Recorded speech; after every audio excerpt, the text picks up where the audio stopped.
This is The Miracles of Your Mind, by Joseph Murphy. Publisher's Preface. In this extraordinary book, Dr. Murphy reveals the inner workings of the subconscious mind, and makes this book one of the most practical guides in overcoming the troubles that beset mankind.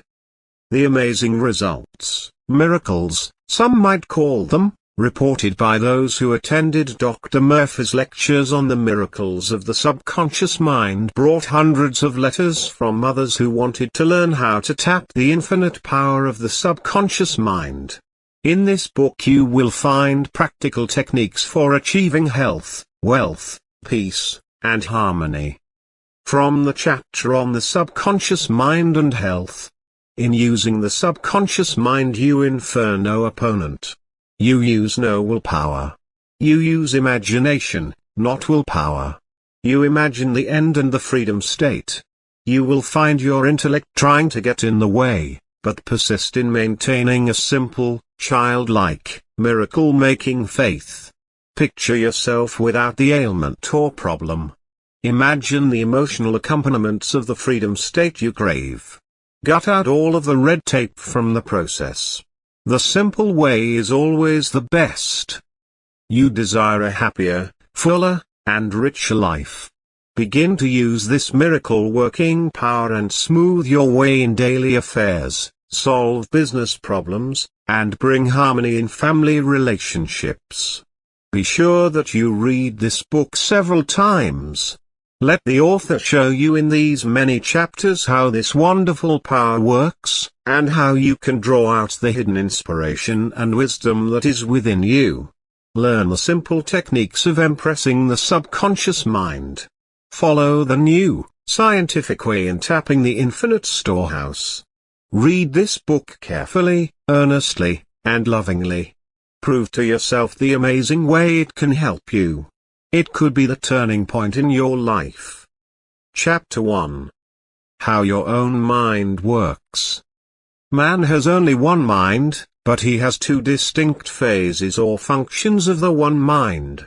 Each phase is characterized by its own phenomena which is peculiar to itself. Each of these minds is capable of independent action, as well as synchronous action. We call one the objective mind, because it deals with external things, and the other is the subjective mind. The subjective mind is amenable, and controlled by suggestion of the objective or conscious mind. The objective mind takes cognizance of the objective world. The media of observation are the five physical senses. The objective mind is your guide in your contact with the environment. We gain knowledge through the five senses. The objective mind learns through observation, experience, and education. The greatest function of the conscious mind is that of reasoning. Look around Los Angeles.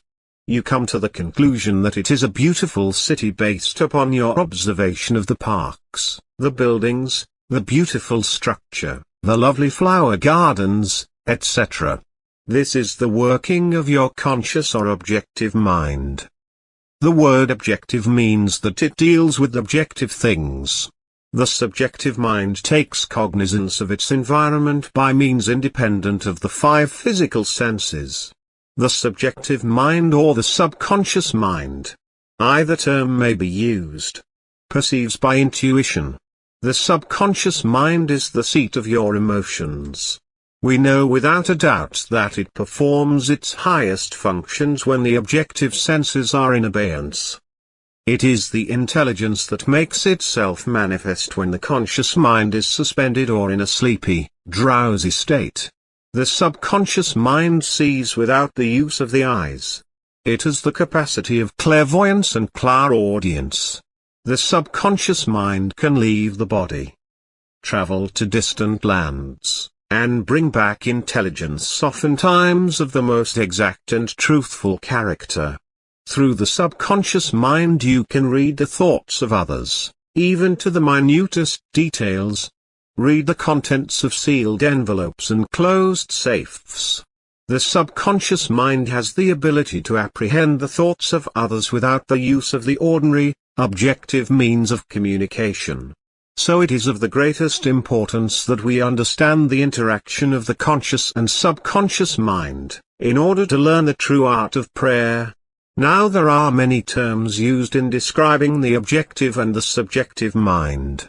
They are, as we told you, called the conscious or subconscious mind, the waking or sleeping mind, the surface self or the deep self, voluntary mind or involuntary mind, the male and the female, and many other terms.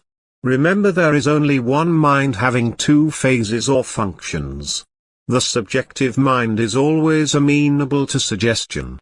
It is controlled by suggestion. We must recognize that the subconscious mind accepts all suggestions. It does not argue with you, but it fulfills your wishes. All things that have happened to you are based on thoughts impressed on the subconscious mind through belief. The subconscious mind will accept your beliefs and your convictions. It is like the soil. It will accept any seeds that you deposit in it, whether it is good or bad. Remember, anything that you accept as true and believe in will be accepted by your subconscious mind, and brought into your life as a condition, experience, or event. Ideas are conveyed to the subconscious mind through feeling. We will use an illustration. The conscious mind is like the navigator or man at the bridge of a ship. He directs the ship, and signals orders to the men in the engine room, which consists of all of the boilers, instruments, gauges, etc. The men in the engine room do not know where they are going. They follow orders. They would go on the rocks if the man on the bridge issued faulty or wrong instructions, based on his findings with the compass, sextant, or other instruments. The men in the engine room obey him, because he is the director. They do not talk back to the captain. They simply carry out orders. The captain is the master of the ship. His orders are followed out. Likewise, your conscious mind is the captain, the master of your ship. Your body and all of your affairs represent the ship. Your subconscious mind takes the orders you give it based upon your belief and suggestions accepted as true. Another simple illustration is this. When you repeatedly say to people, "I do not like mushrooms," then the time comes for you to be served mushrooms, you get indigestion, because your subconscious mind says to you, "The boss does not like mushrooms." This is an example probably amusing to you. Nevertheless, this is an example of the relationship between the conscious and subconscious mind. When a woman says, "I wake up at 3 o'clock if I drink coffee at night," whenever she drinks it, the subconscious mind nudges her, as if to say, "The boss wants you to stay awake tonight." The heart is called the subconscious mind in ancient allegories. The Egyptians knew that the heart was the subconscious mind, but they did not call it by that name.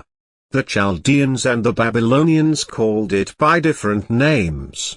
You can impress your subconscious mind, and your subconscious mind will express what is impressed upon it. Any idea that is emotionalized or felt as true will be accepted by your subconscious mind. If you want a healing, for example, get silent, relax, breathe easily, immobilize your attention, think of the healing power within your subconscious mind. Affirm that the organ of your body is healing now. As you do that, there must be no resentment or bitterness in your heart. You must forgive everyone. You can repeat this healing process 3 or 4 times daily. Remember that your subconscious mind made the body, and can heal it also. People are constantly affirming the healing of an organ or a part of their body. Then 10 or 15 minutes afterwards, they say, "Oh, I am getting worse. I'll never be healed. I am incurable." This mental attitude or these negative statements neutralize the previous, positive affirmation. If a surgeon operated on you, cut out your appendix, and in the next few minutes ran back and opened you up again to see how you were getting along. Then a half hour later ran back and opened you up again, he would probably kill you by poisoning. You kill or prevent your healing by using negative statements. There is a subconscious mind within you. You should learn how to use it in the same manner as a man learns to use electricity. Man controls electricity with wires, tubes, and bulbs, plus his knowledge of the laws of conductivity and insulation, etc. We must learn about the tremendous power and the intelligence within us, and use it wisely. Many men are beginning to realize the true importance of the subconscious mind. In business, many men are using it to achieve success and promotion. Edison, Ford, Marconi, Einstein, and many others have used the subconscious mind. It has given to them the insight and the know-how for all of their great achievements in science, industry, and art. Research has shown that the ability to bring into action the subconscious powers has determined the success of all of the great scientific and research workers. There is a tremendous dynamo within you, and you can use it. You can also be completely released from tension and frustration. You can discover the abundant energy within you, enabling you to energize and vitalize all parts of your body. We are told, for example, that Elbert Hubbard declared that his most important ideas came while he was relaxed, or working in the garden, or going for a walk. The reason being, when the conscious mind is relaxed, the subjective wisdom comes to the fore. There are oftentimes inspirational uprushes when the conscious mind is completely relaxed. How often have you wondered at night what the answer to a particular problem was, and when you turned the request over to the subconscious mind, it gave you the solution in the morning? This is the meaning of the old adage, night brings counsel. If you want to wake up at 7 o'clock in the morning, and you suggest 7 o'clock to the subconscious mind will wake you at 7 o'clock on the dot. A mother may be nursing a sick child, and she falls asleep. But before she goes to sleep, she suggests to the subconscious mind that she will awaken if the child's temperature goes up, or when it needs medicine, or perhaps cries. There may be a thunderstorm going on while the mother sleeps. Yet she is not awakened by the storm. However, when the child cries, she is immediately awakened. This is a simple function of the subconscious mind. Chapter 2: The Subconscious Mind and Health. The subject of mental therapeutics is creating a widespread interest all over the world at the present time.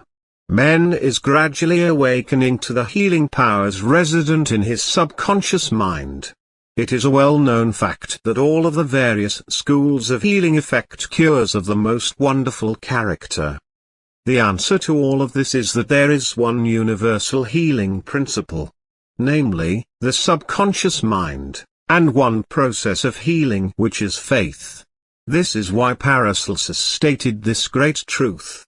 Whether the object of your faith be real or false, you will nevertheless obtain the same effects. It is an established fact that cures have taken place in various shrines throughout the world, such as in Japan, India, Europe, and the American continent. You will find many widely differing theories, each presenting indubitable evidences of healing.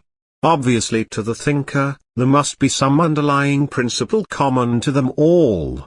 Regardless of the geographical location, or the means used, there is only one healing principle, and the process of every healing is faith. The first thing to remember is the dual nature of your mind. The subconscious mind is constantly amenable to the power of suggestion. Furthermore, the subconscious mind has complete control of the functions, conditions, and sensations of your body. I venture to believe that all of the readers of this book are familiar with the fact that the symptoms of almost any disease can be induced in hypnotic subjects by suggestion. For example, a subject in the hypnotic state can develop a high temperature, flushed face, or chills according to the nature of the suggestion given. By experiment you can suggest to the person that they are paralyzed and cannot walk. It will be so. Pain can also be induced in any part of the body. By illustration you can hold a cup of cold water under the nose of the hypnotic subject, and tell him, "This is full of pepper. Smell it." He will proceed to sneeze. What do you think caused him to sneeze? The water or the suggestion? If a man says he is allergic to Timothy grass, you can place a synthetic flower or any empty glass in front of the nose of such a person in a hypnotic state, and tell him it is Timothy grass. He will portray the usual allergic symptoms. This indicates that the cause of the disease is in the mind. The healing of the disease can also take place mentally. We realize that remarkable healings take place through osteopathy, chiropractics, medicine, and naturopathy, as well as through all of the various churches, but we maintain that all of these healings are brought about through the subconscious mind. The only healer there is. Notice how it heals a cut on your face caused by shaving. It knows exactly how to do it.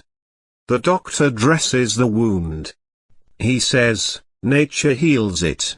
Nature refers to natural law, the law of the subconscious mind, or self-preservation, which is the function of the subconscious mind. The instinct of self-preservation is the first law of nature. Your strongest instinct is the most potent of all autosuggestions. You have just learned that you can induce disease in your own body, or that of another through suggestion, in defiance of your natural instincts. It is perfectly natural and obvious that suggestions in harmony with instinctive autosuggestion would have greater power. It is easier to maintain and restore health, than it is to bring about sickness in the body. The faith that brings about healing is a certain mental attitude, a way of thinking, an inner certitude, an expectancy of the best. In the healing of the body it is, of course, desirable to secure concurrent faith of both the conscious and subconscious mind.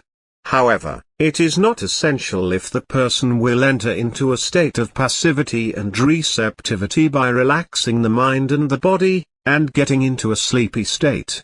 I have known people who have completely denied matter and their bodies. Yet they received marvelous healings. I have known others who said the world was real, that matter was real, and that their bodies were real. They, likewise, have had wonderful healings.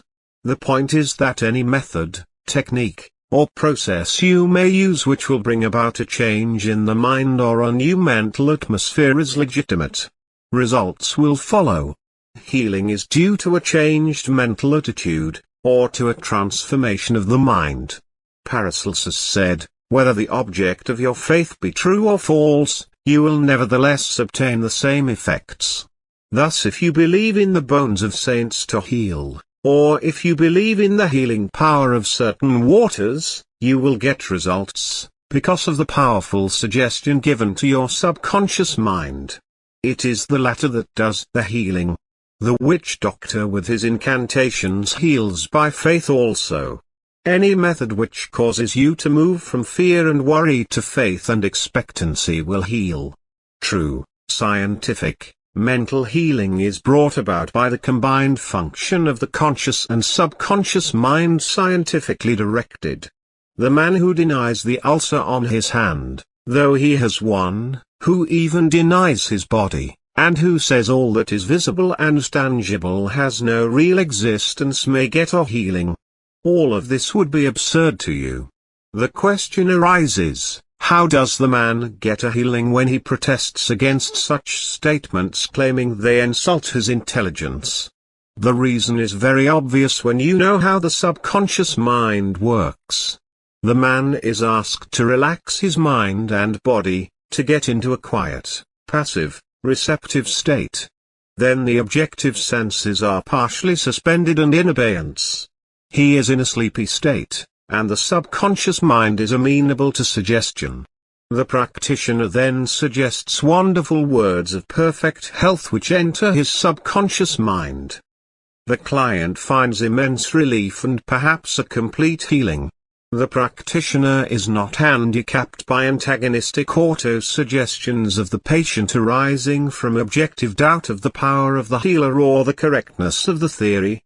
In the sleepy, drowsy state of the conscious mind, resistance is reduced to a minimum.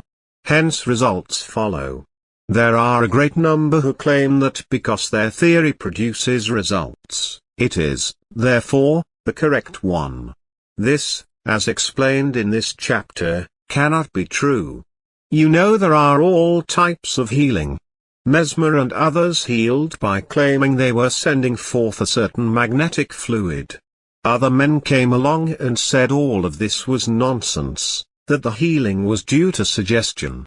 All of these groups, such as psychiatrists, psychologists, osteopaths, chiropractors, physicians, and all churches are using the one universal, healing power resident in the subconscious mind. Each may proclaim the healings are due to their theory. The process of all healing is a definite, positive, mental attitude, an inner certitude, or a way of thinking called faith.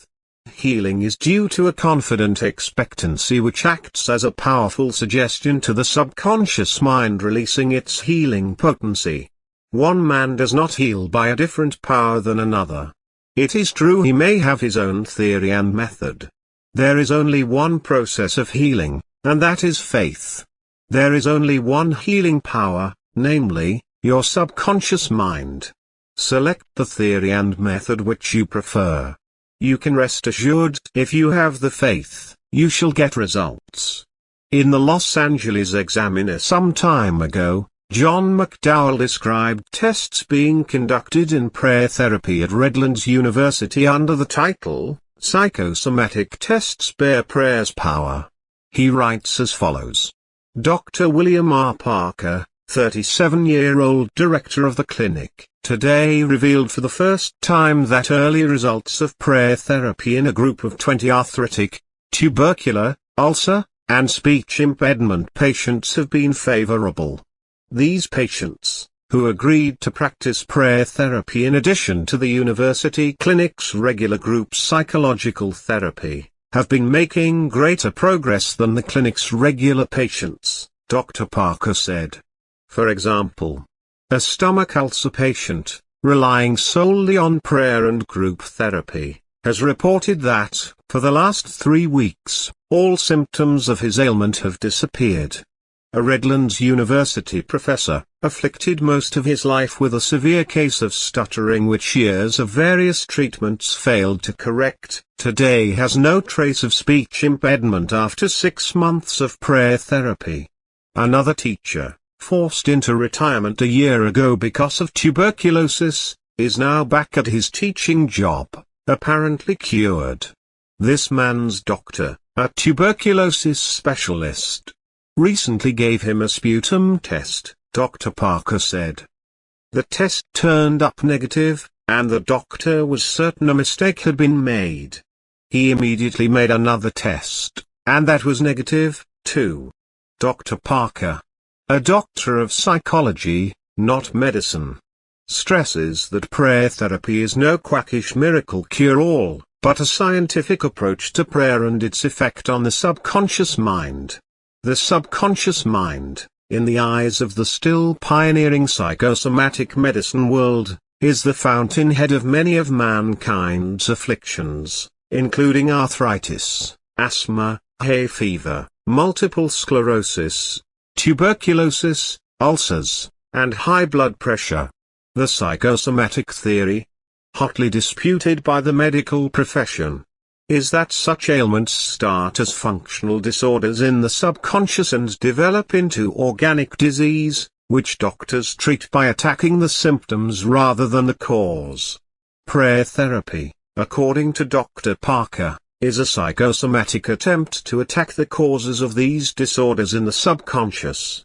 4 basic personality difficulties are at the root of everything that goes wrong in the subconscious mind, Dr. Parker said. They are fear, hate, guilt, and inferiority. In the Redlands prayer therapy experiments, These basic difficulties are first ferreted out through a series of standard psychological tests given to patients participating in the project. Subsequently, the patients meet in a 90-minute group session once a week to discuss their problems. At these meetings, each patient is given a sealed envelope containing information on one detrimental aspect of his or her personality uncovered in the tests. Once at home, the patients open the envelopes, learn a new, undesirable phase of their personality, and resolve that particular difficulty in prayer daily until the next group meeting. There is only one must. Each patient is required to pray regularly each night before he or she retires.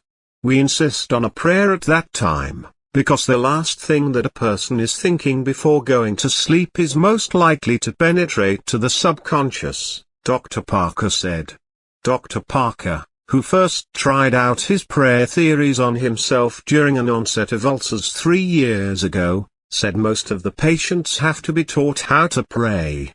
The clinic's prayer therapy patients are taught a positive approach to prayer, stressing love, and an uplifting concept of God and the universe.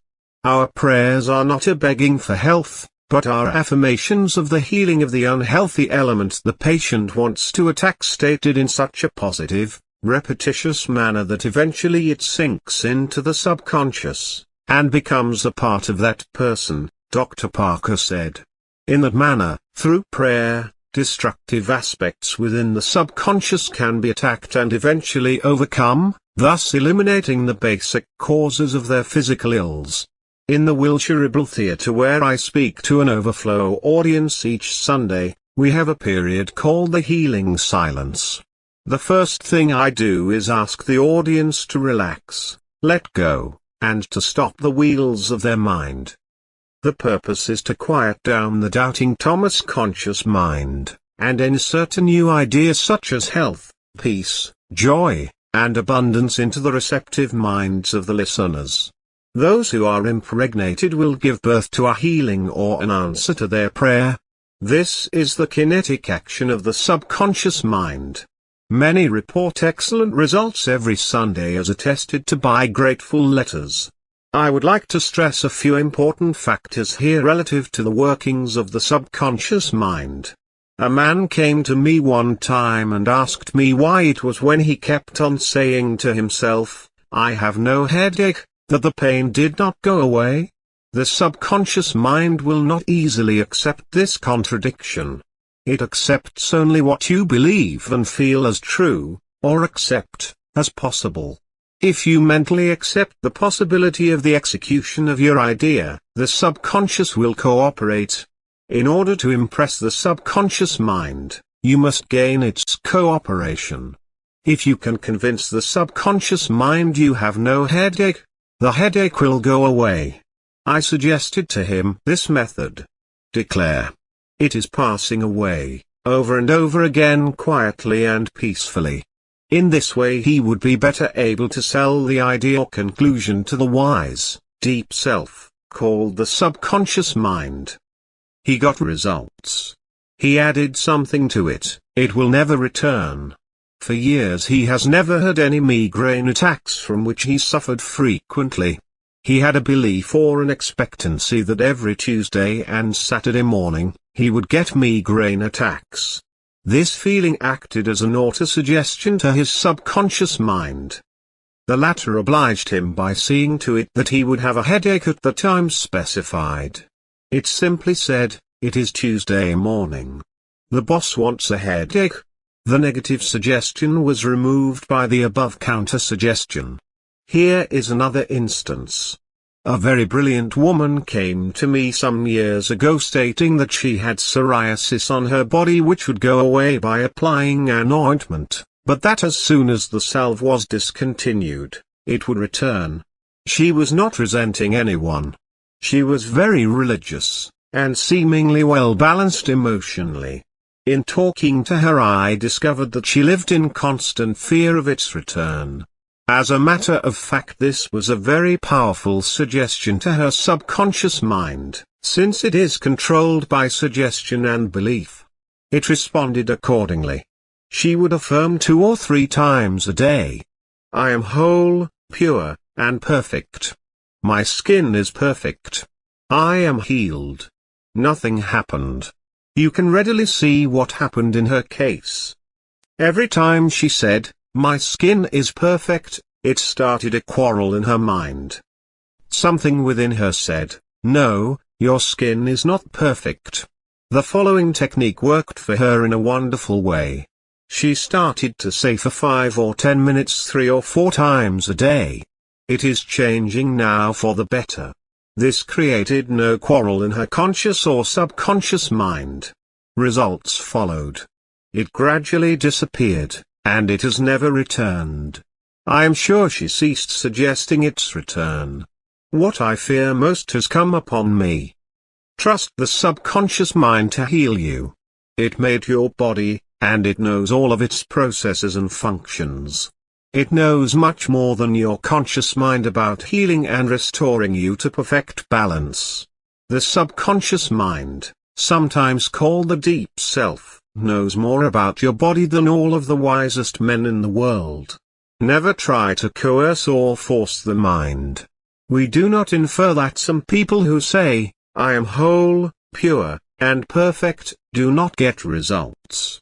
Of course they do, because they succeed in convincing themselves of it.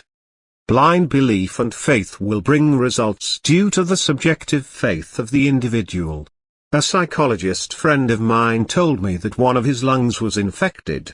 X-rays and analysis showed the presence of tuberculosis. At night before going to sleep, he would quietly affirm, "Every cell, nerve, tissue, and muscle of my lungs are now being made whole, pure, and perfect. My whole body is now being restored to health and harmony." These are not his exact words, but they represent the essence of what he said. A complete healing followed in about a month's time. Subsequent X-rays showed a perfect healing. I wanted to know his method, so I asked him why he repeated the words prior to sleep. Here is his reply. The kinetic action of the subconscious mind continues throughout your sleep time period. Hence give the subconscious mind something good to work on as you drop off into slumber. This was a very wise answer. In suggesting harmony and health, he never mentioned his trouble by name. I strongly suggest that you cease talking about your ailments or giving them a name. The only sap from which they draw life is your attention and fear of them. Like the above-mentioned psychologist, become a good mental surgeon. Then your troubles will be cut off like dead branches are pruned from a tree. If you are constantly naming your aches and symptoms, by the law of your own mind these imaginings tend to take shape, greatly feared. A technique of impressing the subconscious mind is as follows. This consists essentially in inducing the subconscious mind to take over your request as handed it by the conscious mind. This passing over is best accomplished in the reverie-like state. Know that in your deeper mind is infinite intelligence and infinite power. Just calmly think over what you want. See it coming into fuller fruition from this moment forward. Be like the little girl who had a very bad cough and sore throat. She declared firmly and repeatedly, "It is passing away now. It is passing away now." It passed away in about an hour. Use this technique with complete simplicity and naivete. In using the subconscious mind you infer no opponent. You use no willpower. You use imagination, not willpower. You imagine the end and the freedom state. You will find your intellect trying to get in the way, but persist in maintaining a simple, childlike, miracle-making faith. Picture yourself without the ailment or problem. Imagine the emotional accompaniments of the freedom state you crave. Cut out all red tape from the process. The simple way is always the best. Remember that your body possesses an organic mechanism reflecting the interplay of the conscious and subconscious mind. Viz. The voluntary cerebrospinal nervous system and the involuntary nervous system. These two systems may work separately or synchronously. The vagus nerve connects the two systems in the body. When you study the cellular system and the structure of the organs such as eyes, ears, heart, liver, bladder, etc., you learn they consist of groups of cells which possess a group intelligence whereby they function together, and are able to take orders and carry them out in deductive fashion at the suggestion of the mastermind conscious mind. This is why the group intelligence of the lungs responded to the constructive, positive suggestions of the psychologists previously mentioned in this chapter. In this book our purpose is to remove the mystery of the workings of the mind, in order to know better its modus operandi. In the relaxed state the subjective mind comes to the surface, and begins to work on the correct patterns suggested by the healer. The kinetic action of the mind comes into play by way of the vagus nerve. Between sleeping and the waking state the mind breaks through from its material thraldom and the limitations of time and space, and asserts its innate freedom. Dr. Evans, a student of Quimby, was able to suspend the conscious mind, and by an interior illumination, attended with no loss of consciousness of external surroundings, was able to diagnose disease. Clairvoyance is one of the powers of the subconscious mind which enabled Quimby, Dr. Evans, and many others to clearly see the internal structure of man, the nature and extent of the disease, plus the cause behind it. This proved a great aid in their healing of patients. The explanation of the mental and emotional cause of their ailments was the solution in most cases. The usual procedure is as follows. 1. Take a look at the problem. 2. Then turn to the solution or way out known only to the subconscious mind. 3. Rest in a sense of deep conviction that it is done. Do not weaken your treatment by saying, "I hope so," or "it will be better." The cellular setup of your body will follow faithfully and honestly whatever blueprint the conscious mind hands over to them via the subconscious, sometimes called subjective, or involuntary mind. Your feeling about the work to be done is the boss. Know that health is yours. Harmony is yours. Become intelligent by becoming a vehicle for the infinite, healing power of the subconscious mind. The reasons of failure are lack of confidence and too much effort. Suggest to the subconscious mind to the point of conviction. Then relax.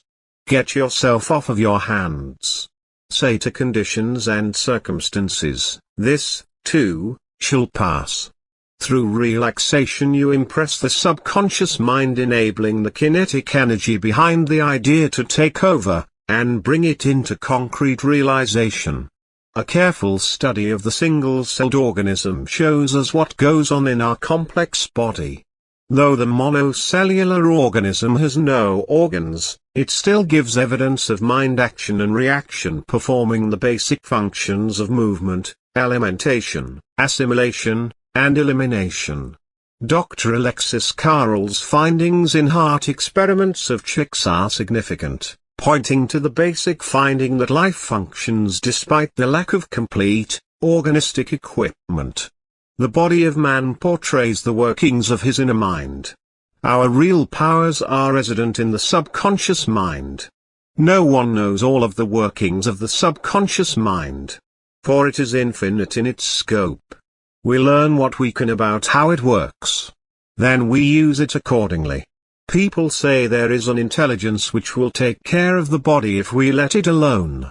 This is true, but the difficulty is that the conscious mind always interferes with its five-sense evidence based on outer appearances, leading to the sway of false beliefs, fears, and mere opinion. When fear, false beliefs, and negative patterns are made to register in the subconscious mind through psychological, emotional conditioning, there is no other course open to the subconscious mind except to act on the blueprint specification offered to it. The subjective self within you works continuously for the general good, reflecting an innate principle of harmony behind all things. Study the works of Edison, Carver, Einstein, and many others who without too much outer education knew how to tap the subconscious mind for its manifold treasures. Have a reason for the faith in you. You cannot get very far if you do not believe in what you do not see. I do not see love, but I feel it. I do not see beauty, I see it manifested. Subjective faith is often greater in the puny body of a garret-loving poet than in the stronger frame of a prize fighter. Our greatest failing is a lack of confidence in the powers of the subconscious mind. Get acquainted with your inner powers. Of what use is it to know in principle that you are perfect if you cannot bring it out? Self-realization, plus feeling, is the only key to healing. To get results is no proof your method is scientific or sound. I knew a man who was told to wave a rabbit's foot around his head 7 times, and a big wart would fall off. He believed it, and the result followed. The rabbit's foot had nothing to do with it. It was due to a law of mind. Mental acceptance and belief were the causes, and the disappearance of the wart was the effect. If you are tense and anxious, the subconscious mind will pay no attention to you in a tough situation. A house owner once remonstrated with a furnace repairman for charging $200 for fixing the boiler. The mechanic said, "I charged 5 cents for the missing bolt, and $199.95 for knowing what was wrong." Similarly, your subconscious mind is the master mechanic, the all-wise one, who knows ways and means of healing any organ of your body, as well as your affairs. Decree health, and the subconscious mind will establish it, but relaxation is the key. Easy does it. Do not be concerned with details and means, but know the end result. Get the feel of the happy solution of your problem, whether it is health, financial, or employment, etc. Remember how you felt after you had recovered from a severe state of illness. Bear in mind that the feeling is the touchstone of all subconscious demonstration. Your new idea must be felt subjectively in a finished state. Not in the future, but as now coming about. One of our students who attended our lectures on the miracles of the mind had severe eye trouble which the doctor said necessitated operation. He was instructed how to use the Nancy School technique. Take a little phrase or affirmation, easily graven on the memory, and repeat it over and over again like a lullaby. Each night this man, as he went to sleep, entered into the drowsy, meditative state, the state akin to sleep. His attention was immobilized and focused on his eye doctor. He imagined the doctor was in front of him, and he plainly heard, or imagined he heard, the doctor saying to him, "A miracle has happened." He heard this over and over again every night for perhaps 5 minutes or so before going to sleep. At the end of 3 weeks he went to the ophthalmologist who had previously examined his eyes, and he said, to this client, "This is a miracle." What happened? He impressed his subconscious mind, using the doctor as an instrument or a means of convincing or conveying the idea. Through repetition, faith, and expectancy he impregnated the subconscious mind. The subconscious mind made the eyes. Within it was the perfect pattern, and immediately it proceeded to heal the eyes. This is another example of the miracles of your mind. Chapter 3: The Subconscious Mind and Alcoholism. The alcoholic is mentally ill, and he needs a mental overhauling. The problem drinker, the compulsive drinker, or the habitual drinker does not drink normally. The problem drinker is the chronic alcoholic. He drinks for days, weeks, and even months at a time. The alcoholic says that a passion seizes him periodically to drink. He is a victim of a habit, because the acts leading to intoxication have been repeated so often. He has established a subjective pattern in his subconscious mind. Because the alcoholic has already yielded to his craving, he fears that he will yield once more. This contributes to his repeated falls due to the suggestions given to his subconscious mind. It is his imagination which causes the alcoholic to return to drinking intermittently. The images which have been impressed on his subconscious mind begin to bear fruit. He imagines a drinking bout in which glasses are filled and drained. Then he imagines the following sense of ease and enjoyment, a feeling of relaxation. If he lets his imagination run wild, he will go to the bar or buy a bottle. The drinker uses effort and willpower to overcome the habit, or cause, as he calls it. The more effort or willpower he uses, the more hopelessly engulfed does he become in the quicksand.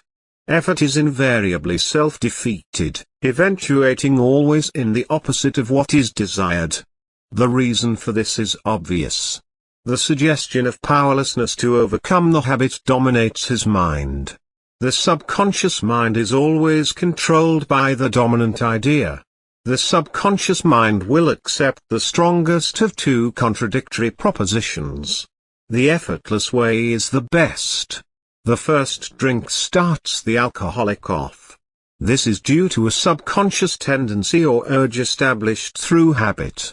There is a law of reversed effort which was explained by the French School of Therapeutics in 1910. It means this. When your desire and your imagination are in conflict, the imagination invariably gains the day. For example, you will hear an alcoholic say, "I took a lot of pains, I tried so hard, I forced myself, I used all the willpower I had," etc. He has to be made to realize that herein lies his error. Then he begins to conquer the habit. If, for example, you were asked to walk a plank on the floor, you would do so without question. Now suppose the same plank were placed 20 feet up in the air between two walls. Would you walk it? Your desire to walk it would be counteracted by your imagination. Your fear of falling. The dominant idea would conquer. Your desire, will, or effort to walk would be reversed, and the dominant idea of failure would be reinforced. If a man says, "I want to give up alcohol, but I cannot," he may wish to give it up, but the harder he tries, the less he is able. Never try to compel the subconscious mind to accept your idea by exercising willpower. Such attempts are doomed to failure. The subconscious mind accepts the dominant of two contradictory statements. It is like the man who is poverty-stricken saying, "I am wealthy." In most instances his statement makes him poorer. The simple reason for this is that his belief in poverty is much greater than his belief in abundance, so he is suggesting more lack to himself each time he makes the statement. This illustrates the law of reversed effort. In other words, the opposite result from that which was intended follows. In using the subconscious to heal alcoholism, you must engage its cooperation. The subconscious mind will accept your feeling, your belief, or your conviction. The alcoholic avoids the conflict which arises in his mind by using the sleeping technique. By entering into a sleepy, drowsy state, effort is reduced to a minimum. The conscious mind is submerged to a great extent when in a sleepy state. The best time to impregnate the subconscious mind, as the French school pointed out in 1910, is prior to sleep. The reason for this is that the highest degree of outcropping of the subconscious occurs just prior to sleep and just after we awaken. In this state, the negative thoughts which tend to neutralize your desire and so prevent acceptance by the subconscious no longer present themselves. Here is a simple method a chronic alcoholic for 40 years used. I wrote this out for him. Assume a comfortable posture, relax your body, and be still. Get into a sleepy state, and in that sleepy state say quietly, over and over again as a lullaby, "I am completely free from this habit. Sobriety and peace of mind reign supreme." Repeat the above slowly, quietly, and lovingly for 5 or 10 minutes night and morning. At the end of 3 weeks he lost all desire to drink. Each time he repeated the above statement, its emotional value became greater. When the urge came, he repeated the above formula out loud to himself. By this means he induced the subconscious to accept his idea and a healing followed. I remember treating an alcoholic in Rochester, New York, some years ago. He said to me, I had not had a drop in 6 months, and I was congratulating myself. All my friends were patting me on the back, telling me what wonderful willpower I had. Then, he added, an uncontrollable urge seized me, and I have been drunk for 2 weeks. This had happened time and again with this man. The effort of his will suppressed his desire temporarily, but his continued effort to suppress made matters worse. His repeated failures convinced him that he was hopeless and powerless in controlling his urge or obsession. This idea of being powerless operated, of course, as a powerful suggestion to his subconscious, increased his impotence, and made his life a wreck. I taught him how to harmonize the function of the conscious and subconscious mind. When the two cooperate, the idea or desire is realized. His reasoning mind admitted that if he had been conditioned negatively, he could be conditioned positively. His mind entertained the idea that he could succeed. He ceased thinking of the fact that he was powerless to overcome the habit. Moreover, he understood clearly that there was no obstacle to his healing other than his own thought. Therefore, there is no occasion for great mental effort or mental coercion. To use force is to presuppose that there is opposition. When the mind is concentrated on the means to overcome a problem, it is no longer concerned with the obstacle. This man made a practice of relaxing his body, getting into a sleepy, drowsy, meditative state. Then filling his mind with the picture of the desired end, knowing the subconscious would bring it about in the easiest way. He imagined his daughter congratulating him on his freedom, saying to him, "Daddy, it's wonderful to have you home." He had lost his family through drink. He was not allowed to visit them. His wife would not speak to him. Regularly, systematically, he used to sit down and meditate in the way outlined. When his attention wandered, he brought it back to the picture of his daughter with her smile, eternal qualities, and the scene of his own home. All this was a reconditioning of his mind. It was a gradual process. He kept it up. He persevered, knowing that sooner or later he would succeed in impregnating his subconscious with the mental picture. I told him the conscious mind was the camera, and his subconscious was the sensitive plate on which he registered and impressed the picture. This made a profound impression on him. His whole aim was to impress the picture and develop it in his mind. Your film is developed in the dark. Likewise, your mental picture is developed in the dark house of the subconscious mind. Realizing his conscious mind was the camera, he used no effort. There was no mental struggle. He quietly adjusted his thought, and focused all his attention on the scene before him. He became absorbed in its reality, somewhat like a sponge absorbing water. It's a sort of mental absorption whereby you are completely identified with the picture. Sometimes you are so engrossed or absorbed in reading a newspaper article, you can't hear a loved one speak to you. He got into this mental atmosphere, repeated it frequently, and knew a healing would follow. When the temptation to drink came, he knew it was his imagination taking him back to the drinking bout. So he would switch off that scene, cut the film, so to speak, and see his daughter, feel her embrace, and hear her voice. The secret of his success was that he confidently expected to experience the picture he was developing in his mind. You are a ship, and thought is your helm. Change the direction of the helm, your thought. As a result, you changed the direction of your ship. Get acquainted now with that infinite reservoir of strength and healing power within you, which is the subconscious mind. If you are an alcoholic, admit it. Do not dodge the issue. Many people remain alcoholics, because they refuse to admit it. Your disease is an instability, an inner fear. You are refusing to face life, and so you try to escape your responsibilities through the bottle. The interesting thing about an alcoholic is that he has no free will. He thinks he has. He boasts about his willpower. The habitual drunkard says bravely, "I will not touch it anymore," but he has no power to back it up, because he does not know where to locate it. The alcoholic is living in a psychological prison of his own making, and is bound by his beliefs, opinions, training, and environmental influences. He is like most people. I.e., he is a creature of habit.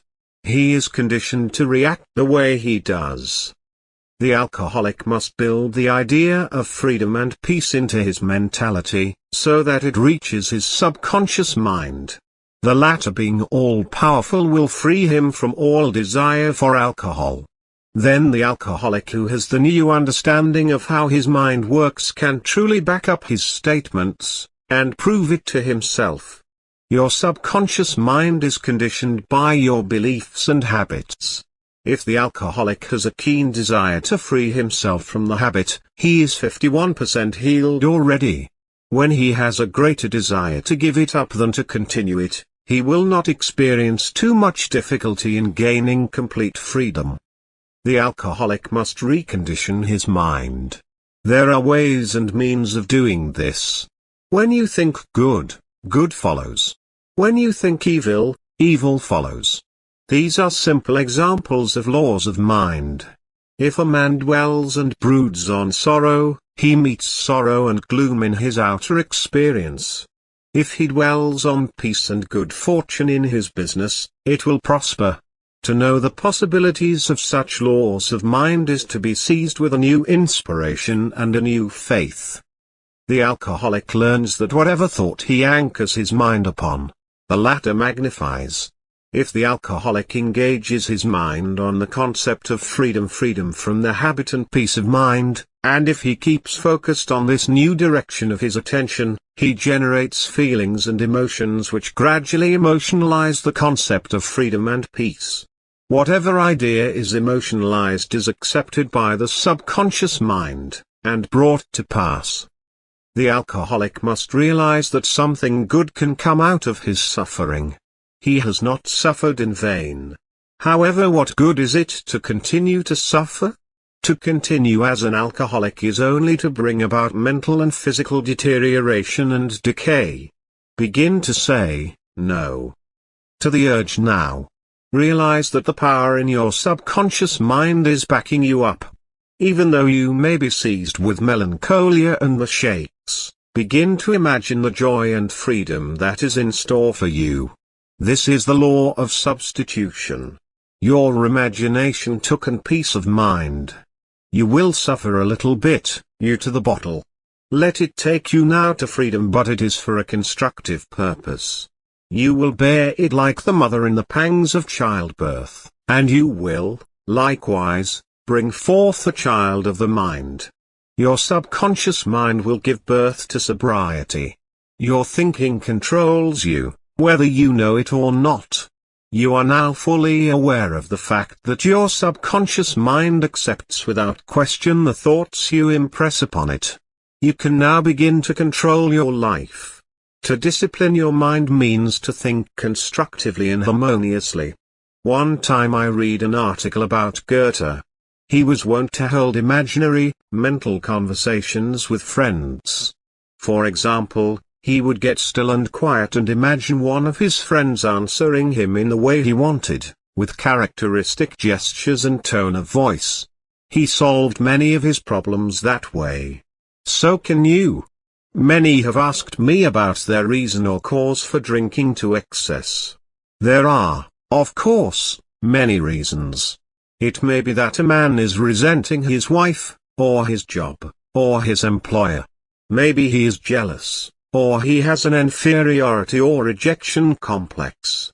I have discovered in treating alcoholics that there is nearly always a deep sense of guilt. I am now thinking of a married man, with 4 children, supporting and secretly living with another woman during his business trips. He was ill, nervous, irritable, cantankerous, and could not sleep without drugs. He had pains in numerous organs of his body which doctors could not diagnose. He was a confirmed alcoholic when I saw him.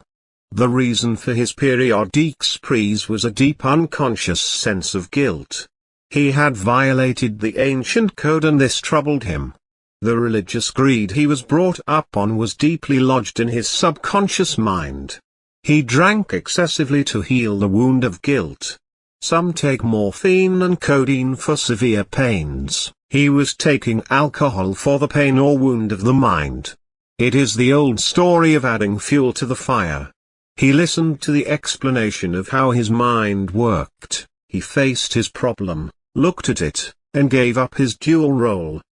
He knew that his drinking was an unconscious attempt to escape. The hidden cause lodged in the subconscious had to be eradicated. Then the healing followed. When he began to look at his problem in the light of reason, it was dissipated. He began to use this treatment 3 or 4 times a day. My mind is full of peace, poise, balance, and equilibrium.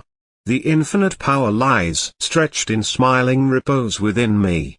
I am not afraid of anything in the past, the present, or the future. Infinite intelligence leads, guides, and directs me in all ways. I now meet every situation with faith, poise, calmness, and confidence. I am now completely free from the habit. My mind is full of inner peace, freedom, and joy. I forgive myself. Then I am forgiven. Peace, sobriety, and confidence reign supreme in my mind. He repeated this frequently, knowing what he was doing, and why he was doing it. Knowing what he was doing gave him the necessary faith and confidence. I explained to him that as he said these statements out loud, slowly, lovingly, and meaningfully, they would gradually sink down into his subconscious.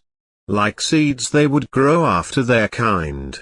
I explained to him that his subconscious mind was like a garden. By planting lovely seeds he would reap a wonderful harvest. It is the nature of an apple seed to bring forth an apple tree. These truths which he concentrated on went in through his eyes. His ears heard the sound. The healing vibration of these words reached his subconscious mind, and obliterated all the negative mental patterns which caused all the trouble. Light dispels darkness. The positive thought destroys the negative. He became a transformed man within a month. Of course, as you know, people will give you all manner of excuses or alibis as to why they drink. They may blame their drinking on some tragedy in the home, some crisis in their life, lack of money, or education. The real reason is negative thinking, which has brought about an emotional maladjustment. As a man thinketh in his heart, so is he. The word heart is an ancient word meaning the subconscious mind. In simple language it is saying, as you think and feel, so are you in all departments of your life. Emerson said, a man is what he thinks all day long. This is the answer and the whole story. The cause is in yourself, in your habitual thinking, your mental attitude, and reaction to life. The alcoholic addict is really seeking to escape some sense of bondage or some subconscious restriction. In other words, the alcoholic lacks confidence and poise. I told a woman one time not to give any more money to her son as he spent it all on drink. I said, you are only contributing to his delinquency. Oh, she said, he kneels down, kisses the Bible, and swears he will never touch another drop. I believe him. Then I give him the money. He seems so penitent, remorseful, and so full of condemnation of himself for the way he acted, that I think he means it. I explained to her that these were idle statements on the part of her son and really meant nothing. Under no circumstances should she give him any more money. I spent some time with her explaining that the boy had no free will, but was just boasting about his willpower to give up drinking. His statements and oaths that he would never touch it any more were meaningless, as he had no power to back them up. In other words, he did not know where the power was, nor how to locate it. She brought him to see me. He came rather reluctantly, making the usual statement that he was not an alcoholic. I told him to stop this nonsense. Admit it openly, and not dodge it. That is the first step in healing. Many remain alcoholics, because they refuse to admit they are. This boy was condemning himself, saying, "I suppose I'm no good." Alcohol took him into a world of temporary illusion where in his morbid imagination he was king for a day. This gave him a false sense of confidence and a temporary sense of self-sufficiency. He admitted that if he took one drink, he lost all control, and drank until he fell unconscious. The reason for this is obvious. His mental control was rendered null and void due to a subconscious pattern engraved on his mind over a long period of time.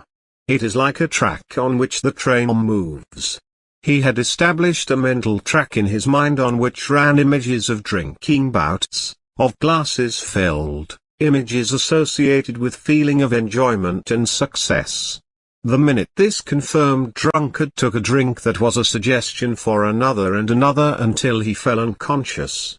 He had subjectified a belief in the necessity of alcohol. The law of the subconscious being that of compulsion. The moment he took one, he was compelled to take another.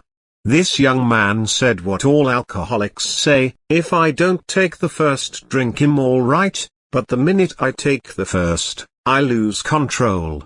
The reason is that the one drink brings on an outcropping of the subconscious mind which, in the case of the alcoholic, due to long habit and conditioning, says to him, "Have another. Have another." His subconscious belief and fear is his governor, and controls his conduct and actions. Man is bound by his beliefs, opinions, training, and environmental influences. He is conditioned to react the way he does. Life is forever seeking to express itself through man. The desire for true place, peace of mind, abundance, and security are cosmic urges within all men. There is a law of mind which, when understood, enables man to realize his cherished desires. The cause of all confusion, strife, and problems in the world is man's failure to realize his heart's desires. Show man the powers of his own subconscious mind. Tell him that if he will imagine the end, feel it subjectively, and remain faithful to his ideal, the subconscious will bring it to pass. People who try and stifle desire have really an unconscious impulse towards self-destruction or self-oblivion. When man begins to believe in a power greater than himself lodged in his own unconscious depths, he is on the way to health, happiness, and peace of mind. There is nothing new about the following technique. It is as old as man. The most ancient wisdom available said, "As a man imagines and feels, so is he." The first step. Get still. Quiet the wheels of the mind. Enter into a sleepy, drowsy state. In this relaxed, peaceful, receptive state you are preparing for the second step. The second step. Take a brief phrase which can readily be graven on the memory, and repeat it over and over again as a lullaby. Nancy School technique. Use the phrase, "Sobriety and peace of mind are mine now, and I give thanks."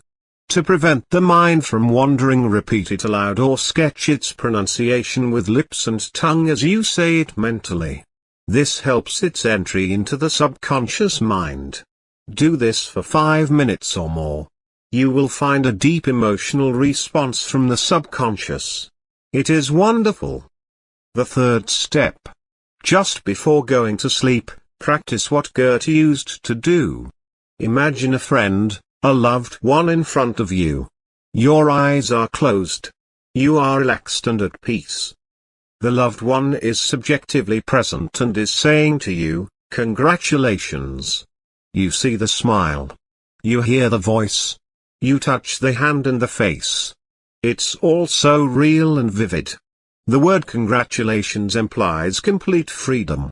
Hear it, over and over again, until you get the reaction which satisfies. The above technique is sound, psychological procedure, and is an excellent means of conveying an idea to the subconscious mind. You know you will go where your vision is.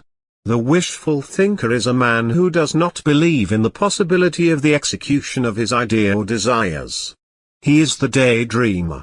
The scientific thinker imagines the end, the victory.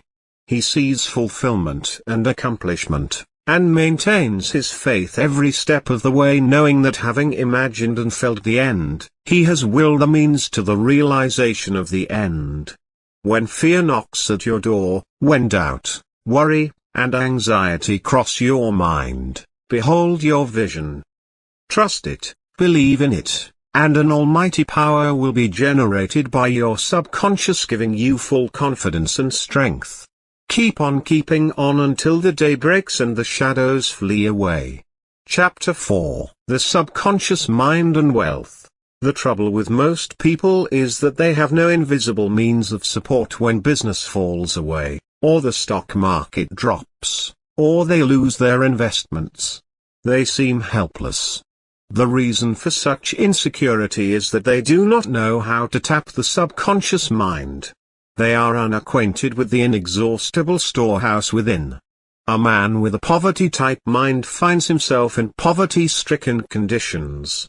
Another man with a mind filled with ideas of wealth is surrounded with everything he needs. It was never intended that man should lead a life of indigence.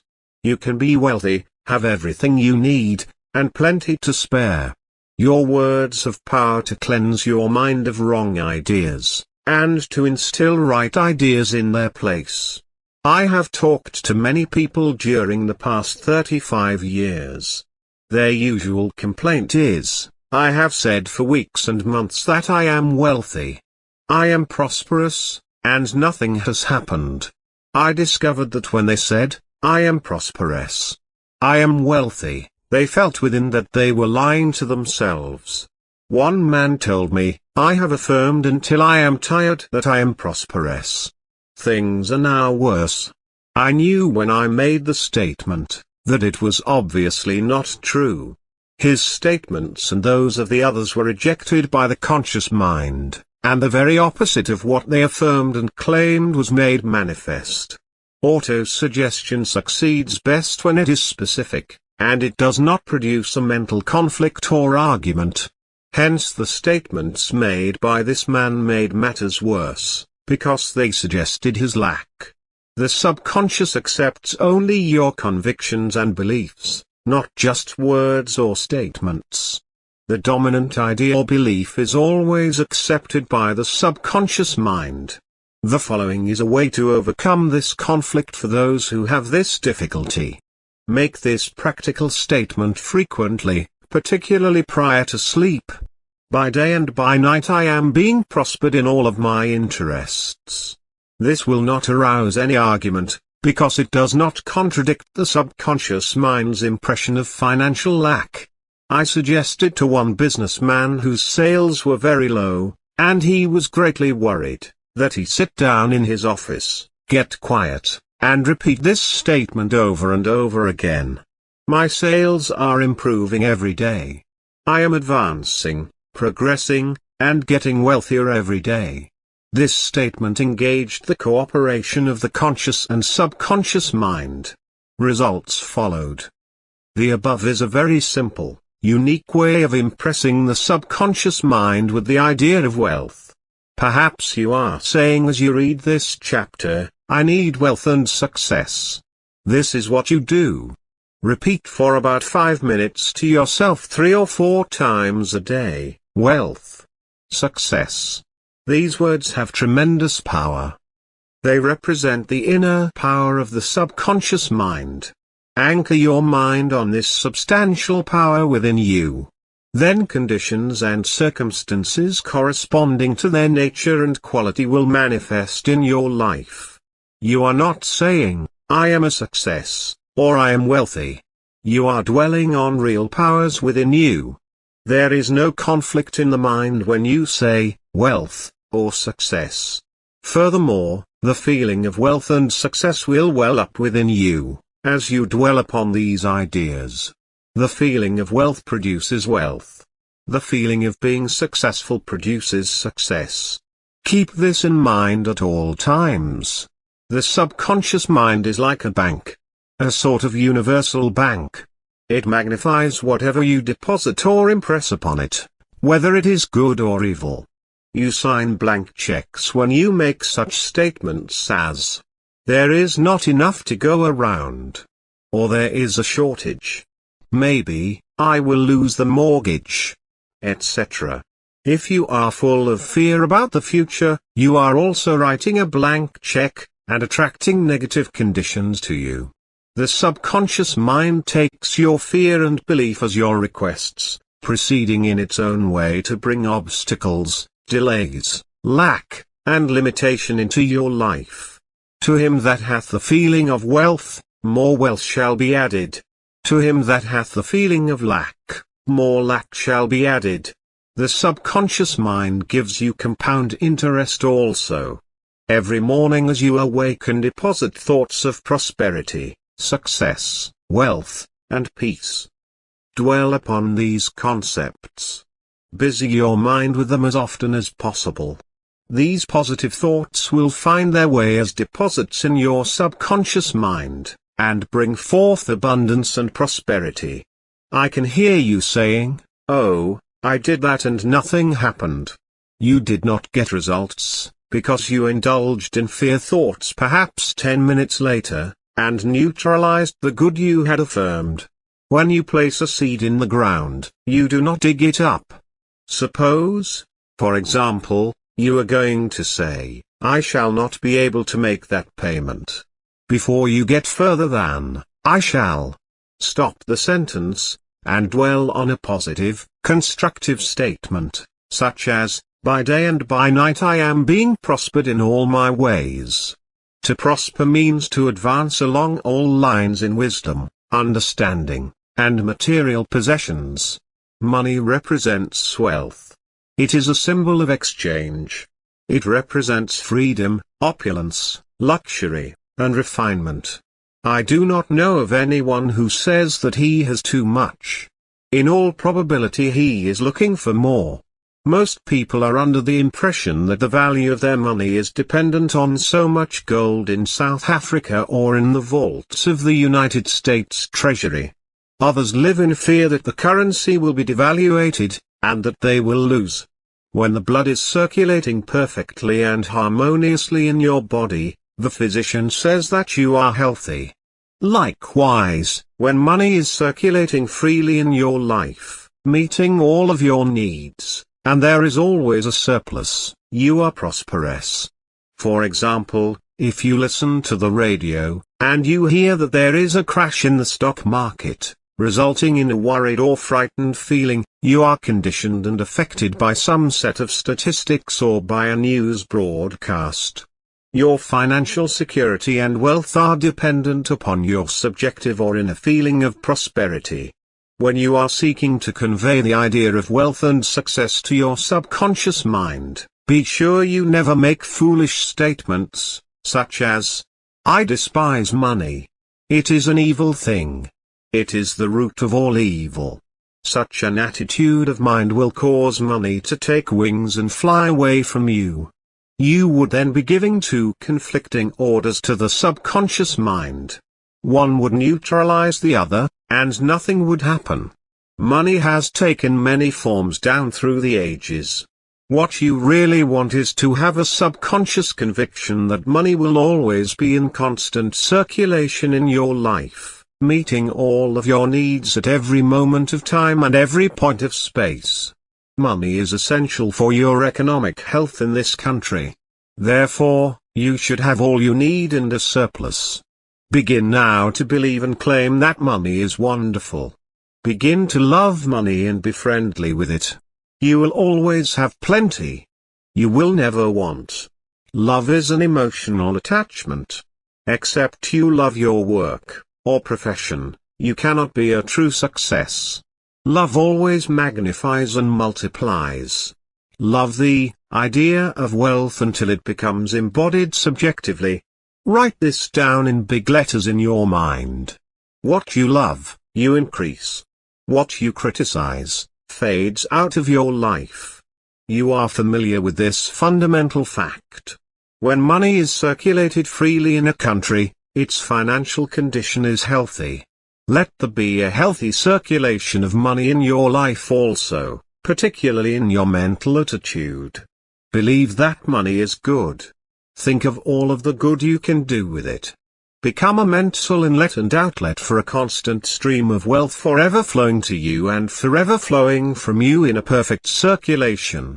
If you are having financial difficulties, trying to make ends meet, it means you have not convinced your subconscious mind that you will always have plenty and some to spare. You know men and women who work a few hours a week, and make fabulous sums of money. They do not strive or slave hard.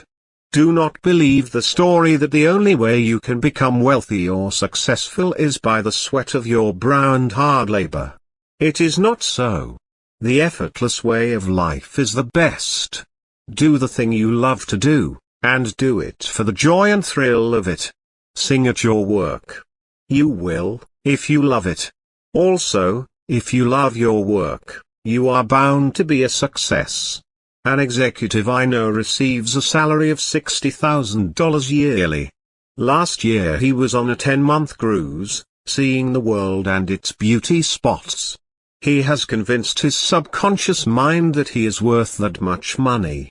He told me that many men in his organization getting less than $100 per week knew more about the business than he did, and could manage it better, but they had no ambition and no ideas. Money is simply a subconscious conviction on the part of the individual. You will not become a millionaire by saying, "I am a millionaire. I am a millionaire." You will grow into a wealth consciousness by building into your mentality the ideas of wealth and success. One of our students who was formerly a $75 a week salesman is now a sales manager at a salary of $12,000 yearly. It all happened within a period of a month. Every morning as this person shaved, he would look into the mirror, and say to himself, "You are wealthy. You are a big success." This went on for weeks. In about 8 weeks he was suddenly promoted over the heads of 80 other salesmen. While shaving, you are relaxed. As previously outlined, you can convey an idea to the subconscious mind by repeating it again and again at intervals with faith and a joyous expectancy. Here is a question frequently asked in our large and enthusiastic classes held at the Wilshire Theatre. If I need a certain amount, such as $1,000, should I just concentrate on that? You could do that, and it would work. However, the general and best procedure is not to think of money in terms of any particular or set sum. Think of it in terms of plenty to sustain you with ease and perfect freedom of action. The reason for this is that whatever you impress on the subconscious mind is always increased and multiplied, like the grains of wheat sown in the ground bring forth of its kind 100-fold. The subconscious mind works under a law of abundance. Nature is lavish, extravagant, and bountiful. Increase your estimate of yourself. If you bargain with life for a penny a day, the universe will respond accordingly. Many people have a keen desire for more money, but they have a subconscious pattern of $75 a week. Therefore, that is what they demonstrate. Whereas they could demonstrate much more. Here is a simple technique for you to increase your consciousness of wealth. Use these statements several times a day. I like money. I love it. I use it wisely, constructively, and judiciously. Money is constantly circulating in my life. I release it with joy, and it returns to me multiplied in a wonderful way. It is good and very good. This will help you get the right attitude toward money. Never criticize money by saying, "It is filthy lucre. It is bad. It is tainted." You cannot attract what you criticize. When you begin to think things through, you will realize that real wealth depends on the circulation of wonderful ideas in your mind which well up from the subconscious levels. A young detective desiring more money used the above-mentioned formula. One morning he awakened with an intense desire to write a short story based on one of his experiences. He sat down. Ideas came freely. His story was accepted. Then he wrote many others, and was paid handsomely for these articles.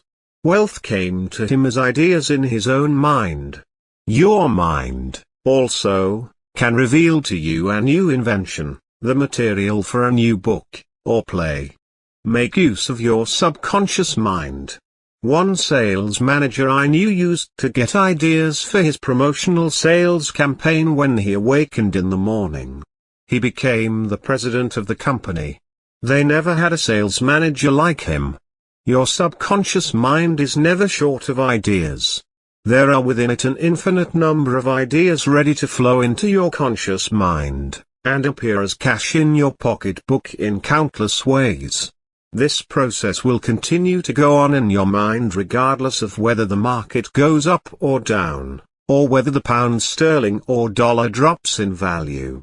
Your wealth is never truly dependent on bonds, stocks, or money in a bank.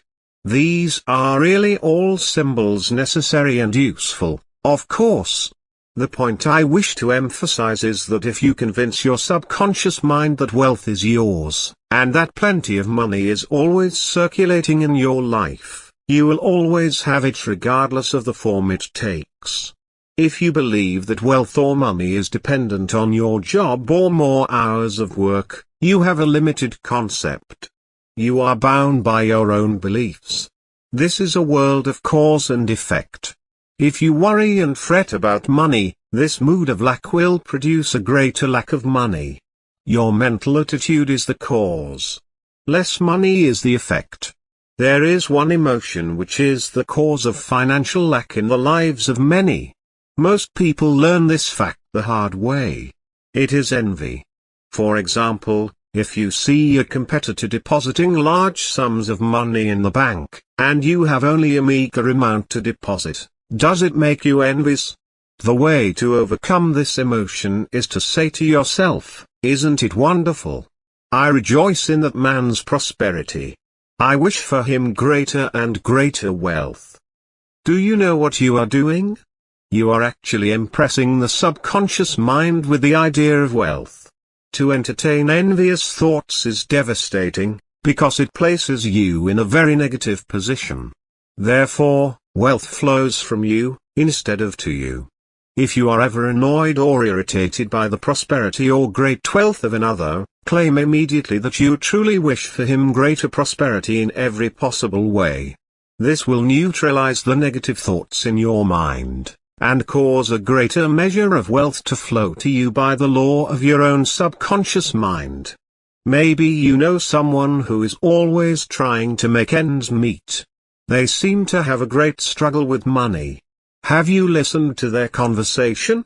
In many instances their conversation runs along this vein.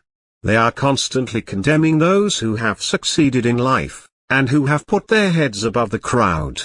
Perhaps they are saying, "Oh, that fellow has a racket. He is ruthless. He is a crook. This is why they lack."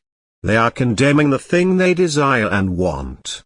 The reason they speak critically of their prosperous associates is because they are envious and covetous of the other's prosperity.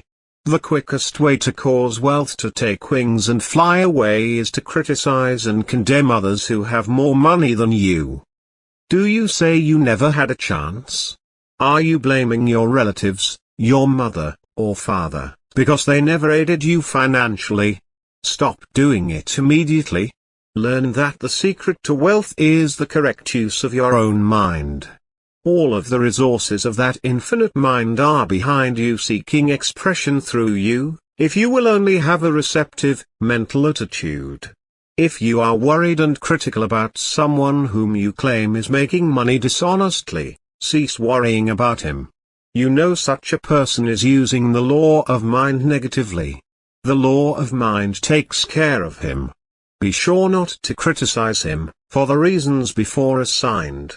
If you are experiencing a financial block, the obstruction is in your own mind. You can now destroy that mental block. Get on mental, good terms with everyone. As you go to sleep tonight, practice the many techniques which we occasionally refer to. Repeat the word, wealth, quietly, easily, and feelingly. Do this over and over again as a lullaby. Lull yourself to sleep with the one word, wealth. You should be amazed at the results. Wealth should flow to you in avalanches of abundance. This is another example of the miracles of the subconscious mind. Chapter 5, How to Apply the Subconscious Mind to Marital Problems. The best time to prevent a divorce is before marriage. Ignorance of the powers within you is the cause of all of your marital trouble. Learn how to attract the right wife or husband. For instance, if you are a girl seeking a husband, do not begin to tell yourself all of the reasons why you cannot get married. Rather tell yourself all of the reasons why you can be happily married. Eradicate the word cannot from your vocabulary. He can. Who believes he can? You are now acquainted with the way the subconscious mind works. You know that whatever you impress upon it, shall be experienced in your world. Begin now to impress your subconscious mind with the qualities and characteristics you admire in a man. This is one technique. Sit down at night in your armchair. Close your eyes. Let go. Relax the body. Become very quiet, passive, and receptive. Talk to your subconscious mind, and say to it, I am now attracting a man into my experience who is honest, sincere, loyal, kind, faithful, and prosperous. He is peaceful and happy. These qualities are sinking down into my subconscious mind now. As I dwell upon these qualities, they become a part of me. I know there is an irresistible law of attraction, and that I attract to me a man according to my subconscious belief. I attract that which I feel as true in my subconscious mind. In other words, I know that according to the law, I will attract a man in accordance with my feelings, beliefs, and impressions made on my subconscious mind regarding the type of man I seek. Practice this process of impregnating your subconscious mind. Then you will have the joy of attracting a man having the qualities and characteristics you mentally dwelt upon. The subconscious intelligence will open up a pathway whereby both of you will meet according to the irresistible and changeless law of your own subconscious mind. Have a keen desire to give the best that is in you of love, devotion, and cooperation. Be receptive to this gift of love which you have given to your subconscious mind. Marriage between man and woman should be an act of love. Honesty, sincerity, kindness, and integrity are forms of love. Each should be perfectly honest and sincere with the other. There is not a true marriage when the man marries a woman for her money, social position, or to lift his ego, because there is no sincerity or honesty there. The marriage is not of the heart. When a woman says, I am tired working. I want to get married, because I want security. Her premise is false. She is not using the laws of mind correctly. Her security depends upon her knowledge of the interaction of the conscious and subconscious mind and its application. For example, a woman will never lack for wealth or health if she applies the technique outlined in the respective chapters of this book. Her wealth can come to her independent of her husband, father, or anyone else. A woman is not dependent on her husband for health, peace, joy, inspiration, guidance, love, wealth, security, happiness, or anything in the world. Her security and peace of mind come from her knowledge of the inner powers within her, and her constant use of the laws of her own mind in a constructive fashion. Marrying for money or to get even with someone is, of course, a farce and a masquerade.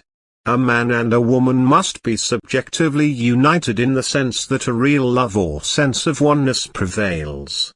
In other words, two hearts are united in love, freedom, and respect. A number of people have said to me, "Oh, we love each other, why should we bother getting married?"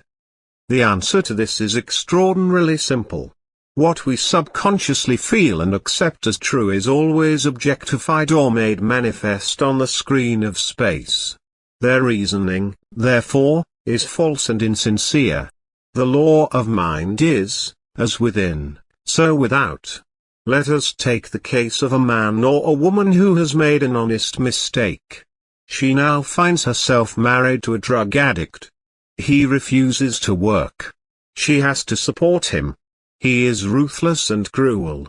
It is true that due to her state of mind, she attracted that man. Yet she is not condemned to live in a world of misery brought about by her own mood or ignorance. Had she used her subconscious mind in the right way, this would not have happened. I am sure that if you fell into the gutter, slipped perhaps on a banana peel, it would be silly to condemn yourself and stay in the gutter.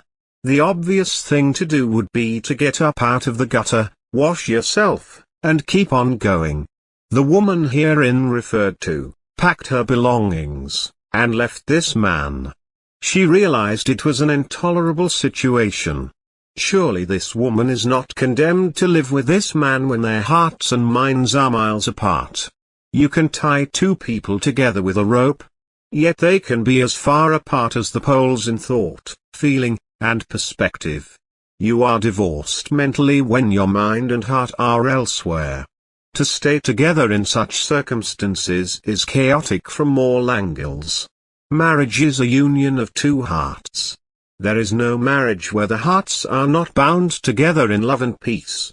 Adultery takes place in the heart first. The heart is the seat of the emotions. If you are resentful, hateful, and critical of your partner, you have already committed adultery in your heart. To direct your mental and emotional operations along destructive and negative channels, is to commit adultery. Always remember the adulterous state takes place in the mind. Bodily acts follow mental states. They do not proceed. Perhaps as you read these pages, you are saying, "I know a young couple who got married recently. They both used the laws of mind. They seemed perfectly happy in every way. Now they are contemplating a divorce." The mental attitude which attracted and endeared them to each other must be maintained and strengthened, in order to preserve the marriage. If a disagreement arises or some slight argument occurs, and one of the partners engages the mind on a negative idea such as resentment or hostility, he is uniting with the error in his mind, and it is destructive to marital happiness. The little arguments and quarrels which married people engage in will not hurt. It is the sustained grudge or ill feeling which does the damage. When the harsh words said are all forgotten and forgiven a few minutes later, no harm has been done. It is when the feeling of being hurt is prolonged, that the danger lies. If a man begins to brood, grows morbid against his wife, because of the things she said or did, he is committing adultery, since he is mentally engaged in bitterness. This mood will endanger the marriage except he forgives and radiates love and goodwill to his partner. Let the man who is bitter and resentful swallow his sharp remarks. Let him go to great lengths to be considerate, kind, and courteous. He can deftly skirt the differences. Through practice and mental effort, he can get out of the habit of antagonism. Then he will be able to get along better not only with his wife, but with business associates also. Assume the harmonious state, and eventually you will find peace and harmony. Let us have a few remarks about the nagging wife. Many times the reason she is a nagger is because she gets no attention. Oftentimes it is a craving for love and affection. Give it to her. There is also the nagging type of woman who wants to make the man conform to her particular pattern. This is about the quickest way in the world to get rid of a man. The wife and the husband must cease being scavengers, always looking at the petty faults or errors in each other. Let each give attention and praise to the positive and wonderful qualities in the other. A great mistake is to discuss your marital problems or difficulties with neighbors and relatives. Suppose, for example, a wife says to the neighbor, "John never gives me any money. He treats my mother abominably, drinks to excess, and he is constantly abusive and insulting." Now this wife is degrading and belittling her husband in the eyes of all of the neighbors and relatives. He no longer appears as the ideal husband to them. Never discuss your marital problems with anyone except a trained counselor. Why have many people thinking negatively of your marriage?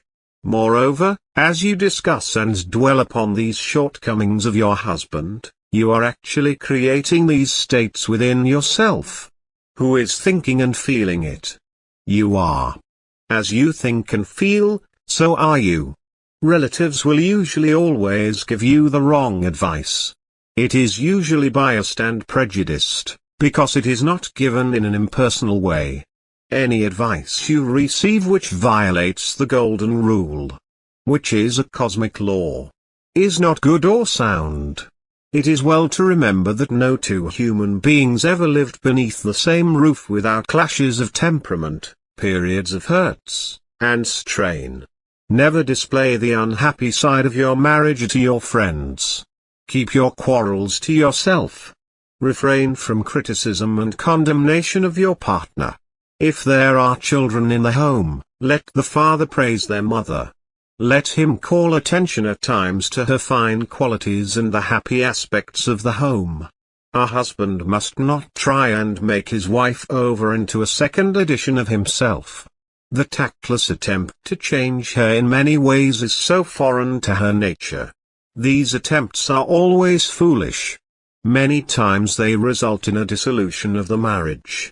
These attempts to alter her destroy her pride and self-esteem, and arouse a spirit of contrariness and resentment that proves fatal to the marriage bond. Adjustments are needed, of course, but if you have a good look inside of your own mind, and study your character and behavior, you will find so many shortcomings there to keep you busy the rest of your life. If you say, "I will make him over into what I want," you are looking for trouble and the divorce court. You are asking for misery. You will have to learn the hard way that there is no one to change but yourself. If you have a marital problem, ask yourself what it is you want. Then realize that you can achieve that goal. You would solve your marital problem in the same way as any other problem. Define clearly what you want. Then realize that what the mind engages in, it creates. A woman told me one time that after 30 years her husband began to drink heavily, neglecting his home and children. She began to claim peace and harmony in her home and heart. She paid no attention to the circumstances or conditions. She quietly engaged her mind on her goal, knowing that her subconscious mind would bring about and magnify what she gave her attention to. Harmony and peace were again restored after a few months' devotion to her true goal. This is an illustration of the miracles of the subconscious mind. By resenting and fighting the situation, this woman would only make matters worse. If there is quarreling and bickering in the home, turn your attention away from personalities, environments, and conditions, and focus your attention on your ideal, which is love, peace, and harmony.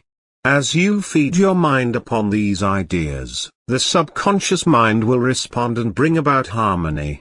I am often asked this question: if one of the partners has an intense desire to terminate the marriage, and the other has an equally intense desire to remain united in marriage, and they are both sincere, what will happen? In such cases there is a mental tug-of-war. This is a house divided against itself. Sooner or later it will dissolve. However, their attitude of mind may prolong the situation. The proper and correct way to solve this marital problem is to lift the thought above personalities and conditions, and begin to direct your thought to your true desire, trusting the infinite intelligence within you to bring about the perfect solution. Through the right application of the law of your subconscious mind, you can bring harmony where discord is, and resurrect peace where confusion reigns. Moreover, the right application of your subconscious mind can dissolve a bad marriage. Do not let foolish pride, anger, and a desire to get even take you to the divorce court, when all of the while your heart is one with the husband you left. Let love, goodwill, and kindness lead you back to the one you love in your heart. You can heal any problem through the right application and direction of your subconscious mind. Listening to the intuition or guidance which comes from the subjective wisdom within you would have perhaps prevented you from contracting the present marriage. You did not know how to use it? Now you do. If you had a bad start, you can adjust it now by using the procedure and techniques outlined in this chapter. By exalting and lifting up your partner in thought and feeling, and always cherishing the lovely qualities which brought you together, you can make your marriage a beautiful experience and a joy forever. Chapter 6: The Subconscious Mind and Guidance. In explaining the workings of the subconscious mind to our recent college class, one of the men present said that the answer to his problem came to him while he was shaving. The reason for this was that while he was shaving, he was relaxed. Then the wisdom and intuition of the subconscious mind came to the surface mind. This man had been giving intense, conscious application to his problem for several days. By adhering to the following instructions he got results. As he was about to go to sleep at night, he would say, "I am now turning this request over to my deeper mind. I know it has the answer, and I will receive it." In the first chapter we told you that the subconscious mind will awaken you at 6 in the morning, because you are thinking about 6 o'clock in the morning before you go to sleep. In the same manner the subconscious mind took up his case. Having the superior wisdom, it logically deduces the perfect answer, and gave it to him. You will often note that immediately after awakening, the answer will come to you, because you are still half asleep and half awake. There is an outcropping of the wisdom of the subconscious mind at that time. When you are beset with a problem, what do? Many people will worry and fret about the problem. This makes matters worse, because the subconscious mind always magnifies what we impress upon it. Many liken the subconscious mind to a bank. You are constantly making deposits in this universal bank. Be sure you deposit seeds of peace, harmony, faith, and goodwill. These will be magnified 1,000-fold. Then prosperity and good fortune will be your harvest. How do you find yourself reacting to the problems of the day and to your environment? If you react with anger, bitterness, criticism, and resentment, you are making these deposits in the bank within you. When you need strength, faith, and confidence, you cannot draw them out, because you have not placed these qualities in your bank. Begin now to deposit joy, love, peace, and good humor. Busy your mind with these things. Then the subconscious bank will give you compound interest. It will magnify exceedingly beyond your wildest dreams. When you have what you term a difficult decision to make, or when you fail to see the solution to your problem, begin at once to think constructively about it. If you are fearful and worried, you are not really thinking. Real thought consists in contemplating whatsoever things are true, just, honest, lovely, and of good report. True thinking is free from fear. The real reason why you are fearful is because you have a false concept, or you are taking a wrong view of things. Probably you believe that external things, conditions, and circumstances control you, and that they are causative. Remember, you have dominion over your environment and conditions. Here is a simple technique which you can follow. Quiet the mind. Still the body. Tell the body to relax. It has to obey you. It has no volition, initiative, or intelligence of itself. It is an emotional disk which records your beliefs and impressions. Immobilize your attention. Focus your thought on the solution to your problem. Try and solve it with your conscious mind. Think how happy you would be about the perfect solution. If your mind wanders, bring it back gently. In this sleepy, drowsy state, say quietly and positively, "The answer is mine now. I know my subconscious mind knows the answer." Live now in the mood or feeling of the solution. Sense the feeling you would have if the perfect answer were yours now. Let your mind play with this mood in a relaxed way. Then drop off to sleep. You may fall asleep sooner than you expected, but you were thinking about the answer. The time was not wasted. When you awaken, and you do not have the answer, get busy about something else. Probably when you are preoccupied with something else, the answer will come into your mind, like toast pops out of the toaster. Never think about your problem in this manner. Things are getting worse. I will never get the answer. I see no way out. It is hopeless. You are reversing the law, and undoing the good work you have done. Thinking about the answer activates the intelligence of the subconscious, which knows all, sees all, and has the know-how of accomplishment. The subconscious mind has the power to create. It also obeys the orders given to it by the conscious mind. Remember always this simple truth. The conscious mind has the power of choice. The subconscious does what it is told to do.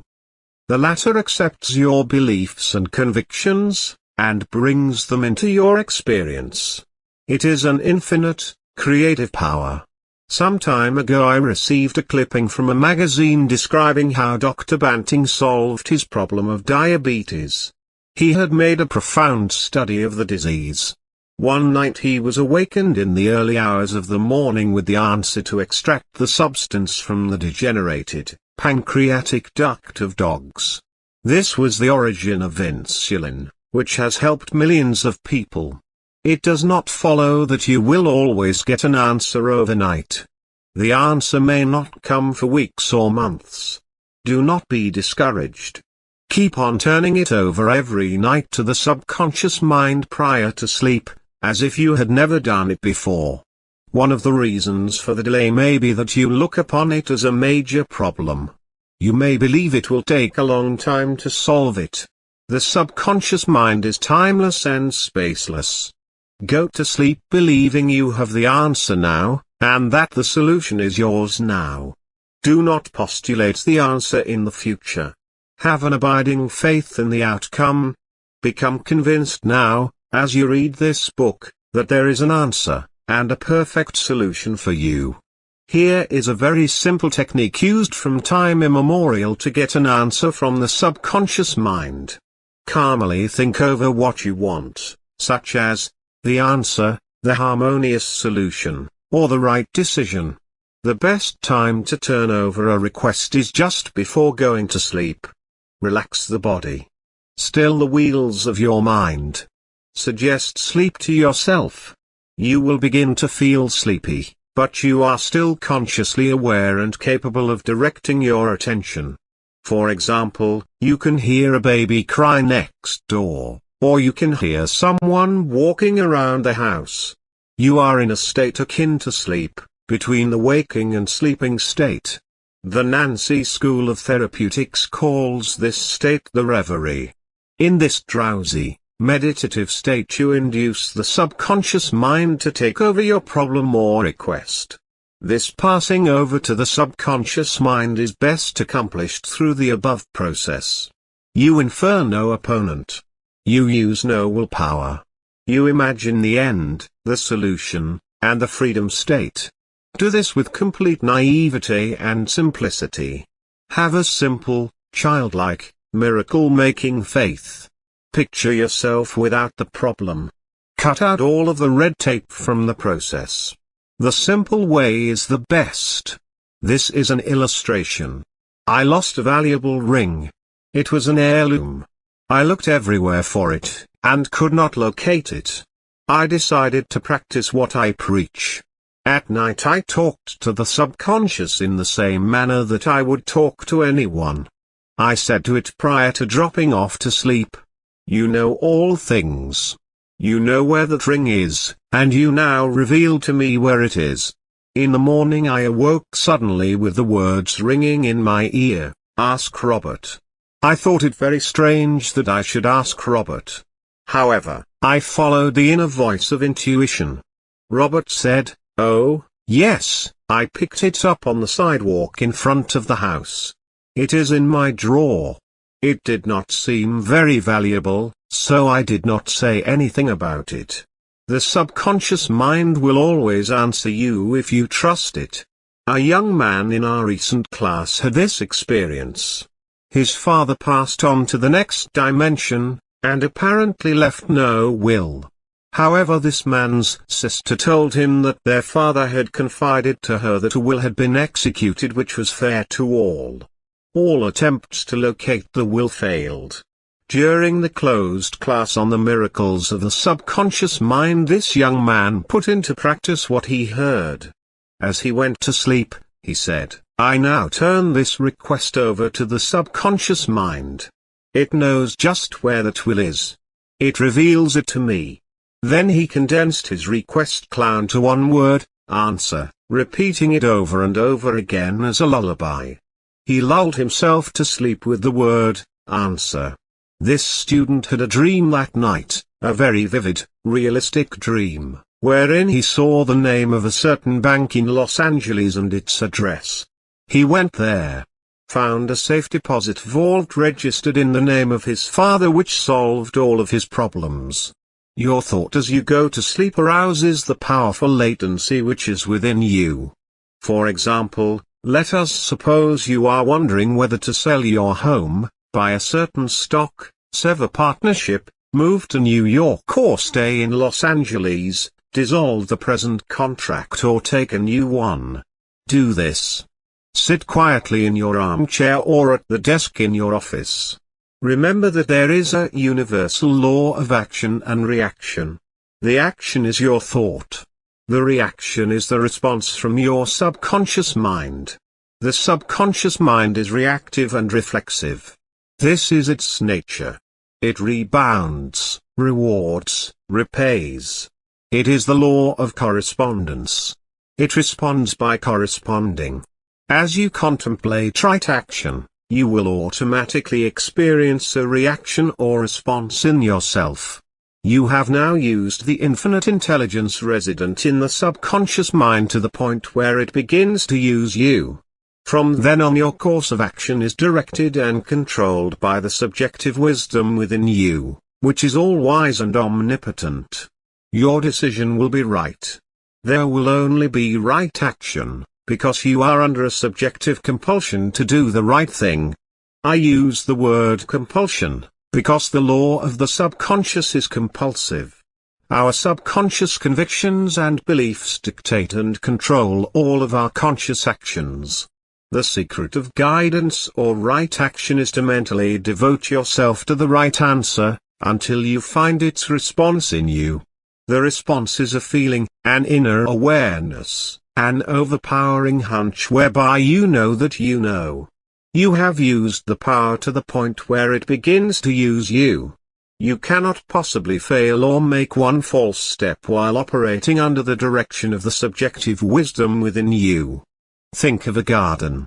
Then you will understand the twofold aspect of mind, and the subjective law by which it operates.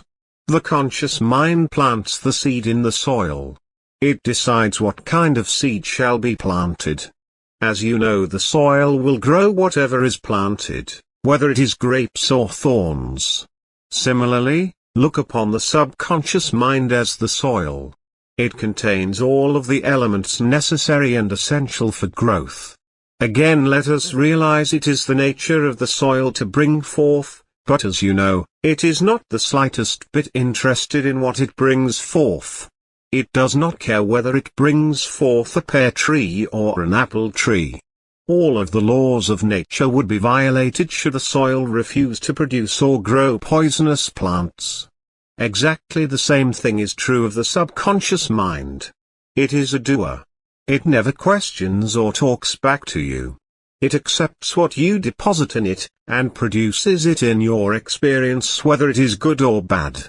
Learn to use your subconscious mind constructively, wisely, and judiciously. I want to stress this important fact. You will always receive guidance in respect to the subject in which you think about the most. The subconscious mind is impersonal and no respecter of persons. If, by illustration, you begin to think about how you can set fire to a certain building without being detected, ideas and thoughts will come to you for the evil and destructive uses of fire. The universal energy or power in and of itself is perfectly harmless. However, you can use it for constructive or destructive purposes. Let us take the atomic energy about which we read so much. It is perfectly harmless. You know very well it is in the mind of man that the danger of atomic energy lies. He can use the atomic energy to warm or light a house or destroy thousands of people. You receive guidance in accordance with what you habitually think about. If you think and dwell upon fears, troubles, and failure, you will be guided in the wrong direction, and more chaos and confusion will be experienced by you. Take this great thought, and dwell upon it. There is nothing to fear in all of the universe. You have the power of control through the wise use of your subconscious mind. Sit down quietly now, and think of a beautiful lake on top of a mountain. It is a still, quiet night. On the surface of the quiet, placid lake you see mirrored the stars, the moon, and perhaps the trees nearby. If the lake is disturbed, you will not see the stars or the moon. Similarly, quiet your mind, relax, and let go. Think of peace and stillness. Then over the mirrored waters of your mind will move the answer to your question. Chapter 7, Overcoming Fear Through the Subconscious Mind. Emerson said, "Do the thing you fear, and the death of fear is certain." There was a time when the writer of this chapter was filled with unutterable fear when standing before an audience. The way I overcame it was to stand before the audience. Do the thing I was afraid to do, and the death of fear was certain. When you affirm positively that you are going to master your fears, and come to a definite decision in your conscious mind that you are going to overcome, you release the power of the subconscious which flows in response to the nature of your thought. One of our students told me that he was invited to speak at a banquet. He said he was panic-stricken at the thought of speaking before 1,000 people. He overcame the fear this way. For several nights he sat down in an armchair for about 5 minutes and said to himself slowly, quietly, and positively, "I am going to master this fear. I am overcoming it now. I speak with poise and confidence. I am relaxed and at ease." He operated a definite law of mind and overcame his fear.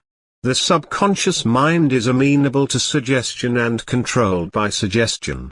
When you still your mind and relax, the thoughts of your conscious mind sink down into the subconscious through a process similar to osmosis, whereby fluids separated by a porous membrane intermingle. As these positive seeds or thoughts sink into the subconscious area, they grow after their kind, and you become poised, serene, and calm. A young lady was invited to an audition. She had been looking forward to the interview. However, on 3 previous occasions she failed miserably due to stage fright. Here is the very simple technique which I gave her. Remember, this young lady had a very good voice, but she was certain when the time came for her to sing that she would be seized with stage fright. The subconscious mind takes your fears as a request, proceeds to manifest them, and bring them into your experience. On 3 previous auditions she sang wrong notes and finally broke down. The cause, as previously outlined, was an involuntary autosuggestion. i.e. a silent fear thought emotionalized and subjectified. She overcame it by the following technique. 3 times a day she isolated herself in a room. She sat down comfortably in an armchair, relaxed her body, and closed her eyes. She stilled the mind and body as best she could. Physical inertia favors mental passivity, and renders the mind more receptive to suggestion. She counteracted the fear suggestion by its converse, saying to herself, I sing beautifully, I am poised, serene, confident, and calm. She repeated this statement slowly, quietly, and with feeling from 5 to 10 times at each sitting. She had 3 such sittings every day and 1 immediately prior to sleep. At the end of a week she was completely poised and confident, and gave a remarkable, wonderful audition. Carry out the above procedure with assurance and conviction, and the death of fear is certain. Occasionally young men from the local university come to see me, and also school teachers, who seem to suffer from suggestive amnesia at examinations. The complaint is always the same. I know the answers after the examination is over, but I can't remember the answers during the examination. The idea which realizes itself is the one to which we invariably give concentrated attention. I find that each one is obsessed with the idea of failure. Fear is behind the temporary amnesia, and is the cause of the whole experience.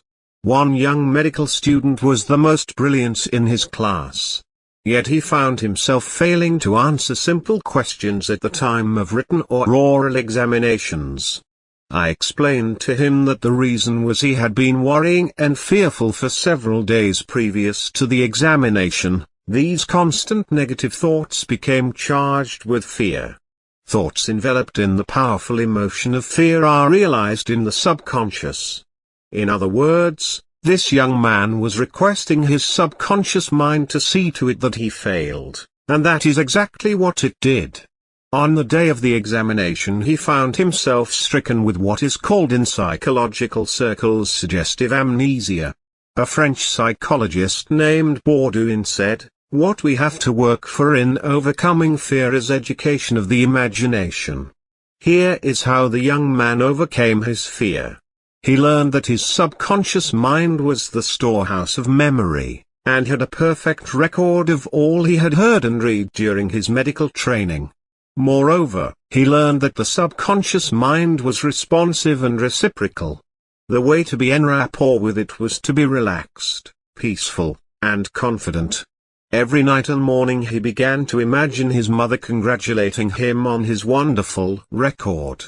He would hold an imaginary letter from her in his hand and read congratulatory words. He would also feel the letter in his hand. As he began to contemplate the happy result, he called forth the corresponding or reciprocal response or reaction in himself. The all-wise and omnipotent power of the subconscious took over, dictated, and directed his conscious mind accordingly. He imagined the end. When he imagined and felt the end, he willed the means to the realization of the end. Following this procedure he had no trouble passing subsequent examinations. In other words, the subjective wisdom took over, compelling him to give an excellent account of himself. The law of the subconscious mind is compulsion. There are many people who are afraid to go in an elevator, climb mountains, or even swim in the water. It may well be that the individual had unpleasant experiences in the water in his youth, such as having been thrown forcibly into the water without being able to swim. I had an experience when I was about 10 years of age. I fell accidentally into a pool and went down 3 times. I can still remember the dark water engulfing my head, and my gasping for air until another boy pulled me out at the last moment. This experience sank into my subconscious mind. For years I feared the water. An elderly psychologist said to me, "Go down to the swimming pool, look at the water, and say out loud in strong tones, 'I am going to master you, I can dominate you.' Then go into the water, take lessons, and overcome it. This I did. I learned that when you do the thing you are afraid to do, fear disappears. It was only a shadow in my mind. When I assumed a new attitude of mind, the omnipotent power of the subconscious responded, giving me strength, faith, and confidence, enabling me to overcome. I used the subconscious mind to the point where it began to use me. Following is a process and technique for overcoming fear which I teach from the platform. It works like a charm. Try it. Suppose you are afraid of the water, or a mountain, an interview, an audition, or you fear closed places. If afraid of swimming, begin now to sit still for 5 or 10 minutes, for 3 or 4 times a day, and imagine you are swimming. Actually, you are swimming in your mind.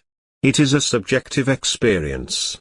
Mentally you have projected yourself into the water. You feel the chill of the water and the movement of your arms and legs. It is all real, vivid, and a joyous activity of the mind. It is not idle daydreaming, for you know what you are subjectively experiencing in your imagination will be developed in your subconscious mind. Then you will be compelled to express the image and likeness of the picture you impressed on your deeper mind. This is the law of the subconscious. As you continue to discipline your mind this way, you are mentally immersed in the water and happy in it, consequently the fear passes. You will enter the water physically. I might say you will be compelled to give a good performance. You have consciously called upon the wonderful power of your subconscious, which is all-wise and powerful. This power controls you and governs you according to the nature of your call or request. This is a wonderful thing to know and a marvelous thing to do. The president of a large organization told me that when he was a salesman, he used to walk around the block 5 or 6 times before he called on a customer. The sales manager came along one day, and said to him, "Don't be afraid of the boogeyman behind the door, there is no boogeyman. It's a false belief." The manager told him that whenever he looked at his own fears, he stared them in the face and stood up to them, looking them straight in the eye. Then they faded and shrank into insignificance. Go out now and face that thing you are afraid of. If you are afraid to take that position, take it. Say to yourself, "I can accomplish. I will succeed." You will find a corresponding emotion or feeling generated by your subconscious. You will induce the mood or feeling of confidence, faith in yourself, and the joy of accomplishment. Fear is a thought in your mind, but confidence is a far more powerful thought. It fills your mind with a positive, constructive feeling and drives fear out. A chaplain told me of one of his experiences in the Second World War. He had to parachute from a damaged plane and land in a jungle. He said he was frightened, but he knew there were 2 kinds of fear, normal and abnormal. Normal fear is good. It is the law of self-preservation. It is the subconscious mind telling you something must be done. It is sort of an alarm system that tells you to get out of the way of an oncoming car. The chaplain said, "I began to talk to myself saying, 'John, you can't surrender to your fear. Your fear is a desire for safety or security, for a way out.'" He said that he knew there was a subjective intelligence which led the birds to their food and told them where to go in summer and winter. He began to claim, "Infinite intelligence which guides the planets in their courses now leading and guiding me out of this jungle." He kept saying this out loud to himself for 10 minutes or more. Then, he added, "Something began to stir inside me, a mood of confidence began to seize me, and I began to walk. After a few days I came out miraculously, and was picked up by a rescue plane." His changed mental attitude saved him. His confidence and trust in the subjective wisdom and power within him was the solution to his problem. He said, "Had I begun to bemoan my fate and indulge my fears, I would have succumbed to the monster fear, and probably have died of fear and starvation. Whenever fear comes, go to the opposite immediately in your mind. To indulge in fear thoughts constantly and to engage your mind constantly with negative thoughts result in abnormal fear, obsessions, and complexes. To engage the mind with all the difficulties of your problem will only instill more fear until it assumes a size of catastrophic proportions. Finally there comes a sense of panic and terror weakening and sickening you. You can overcome fear of this nature when you know that the power of your subconscious can always change the objective conditions. Go within, claim, and feel you're good. The solution. Know there is an infinite intelligence which responds and reacts to your thought and feeling. Imagine the end. Feel the thrill of victory. What you subjectively feel and imagine as true is the inner evidence of what will take place objectively. Your subconscious can free you. When fear thoughts come, contemplate the solution, the happy ending. Never fight negative or fearful thoughts. Always turn on the lamp of love, peace, and confidence within you. Most of our fears are imaginary. The general manager of an organization told me that for 3 years he feared he would lose his position. He was always imagining failure. The thing he feared did not exist, save as a morbid, anxious thought in his own mind. His vivid imagination dramatized the loss of his job until he became nervous and neurotic. Finally he lost his position. He was asked to resign.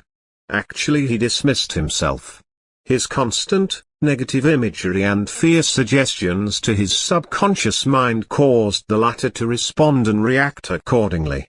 It made him make mistakes and foolish decisions which resulted in his failure as a general manager. The thing this man feared did not exist. His dismissal would never have happened had he immediately moved to the opposite in his mind. No thought or concept, constructive or negative, can ever manifest except we emotionalize such concepts. The thoughts, concepts, and ideas have to penetrate the subconscious before they can affect us for good or evil. If you look back in your life, you will agree with the writer that most of your fears, worries, and anxieties never came to pass. The reason for this was that you did not retain them long enough. Likewise, you did not charge them with a deep emotion. The general secret of banishing fear is to constantly fill your mind with constructive and positive thoughts. Fill the mind with thoughts of love, peace, and harmony. Give attention to your goal, ideal, the positives, the things you wish to experience in life. As you do this, an inner invisible movement of your subconscious will take place, changing your world into the likeness of your inner imagery and contemplation. During a recent round-the-world lecture tour, I had a 2-hour conversation with a prominent government official. He had a deep sense of inner peace and serenity. He said that all the abuse he receives politically from newspapers and the opposition party never disturbs him. His practice is to sit still for 15 minutes in the morning and realize that in the center of himself is a deep, still ocean of peace. Meditating in this way, he generates tremendous power which overcomes all manner of difficulties and fear. Some months ago, a colleague called him at midnight and told him that a group were plotting against him. This is what he said to his colleague: "I am going to sleep now in perfect peace. You can discuss it with me at 10 a.m. tomorrow." Notice how calm he was, how cool, how peaceful. He didn't start getting excited, tearing his hair, or wringing his hands. At his center he found the still water, an inner peace, and there was a great calm. Your mind is composed of 2 areas, the conscious mind where we reason, and the great unconscious or subconscious depths which somewhat resemble the ocean into which many forgotten fears and false beliefs are lodged. I met a man who came to my hotel in New Delhi, India, for consultation. He was from the British Isles. He had acute sinusitis, a deep sense of grief, and was haunted by unknown fears.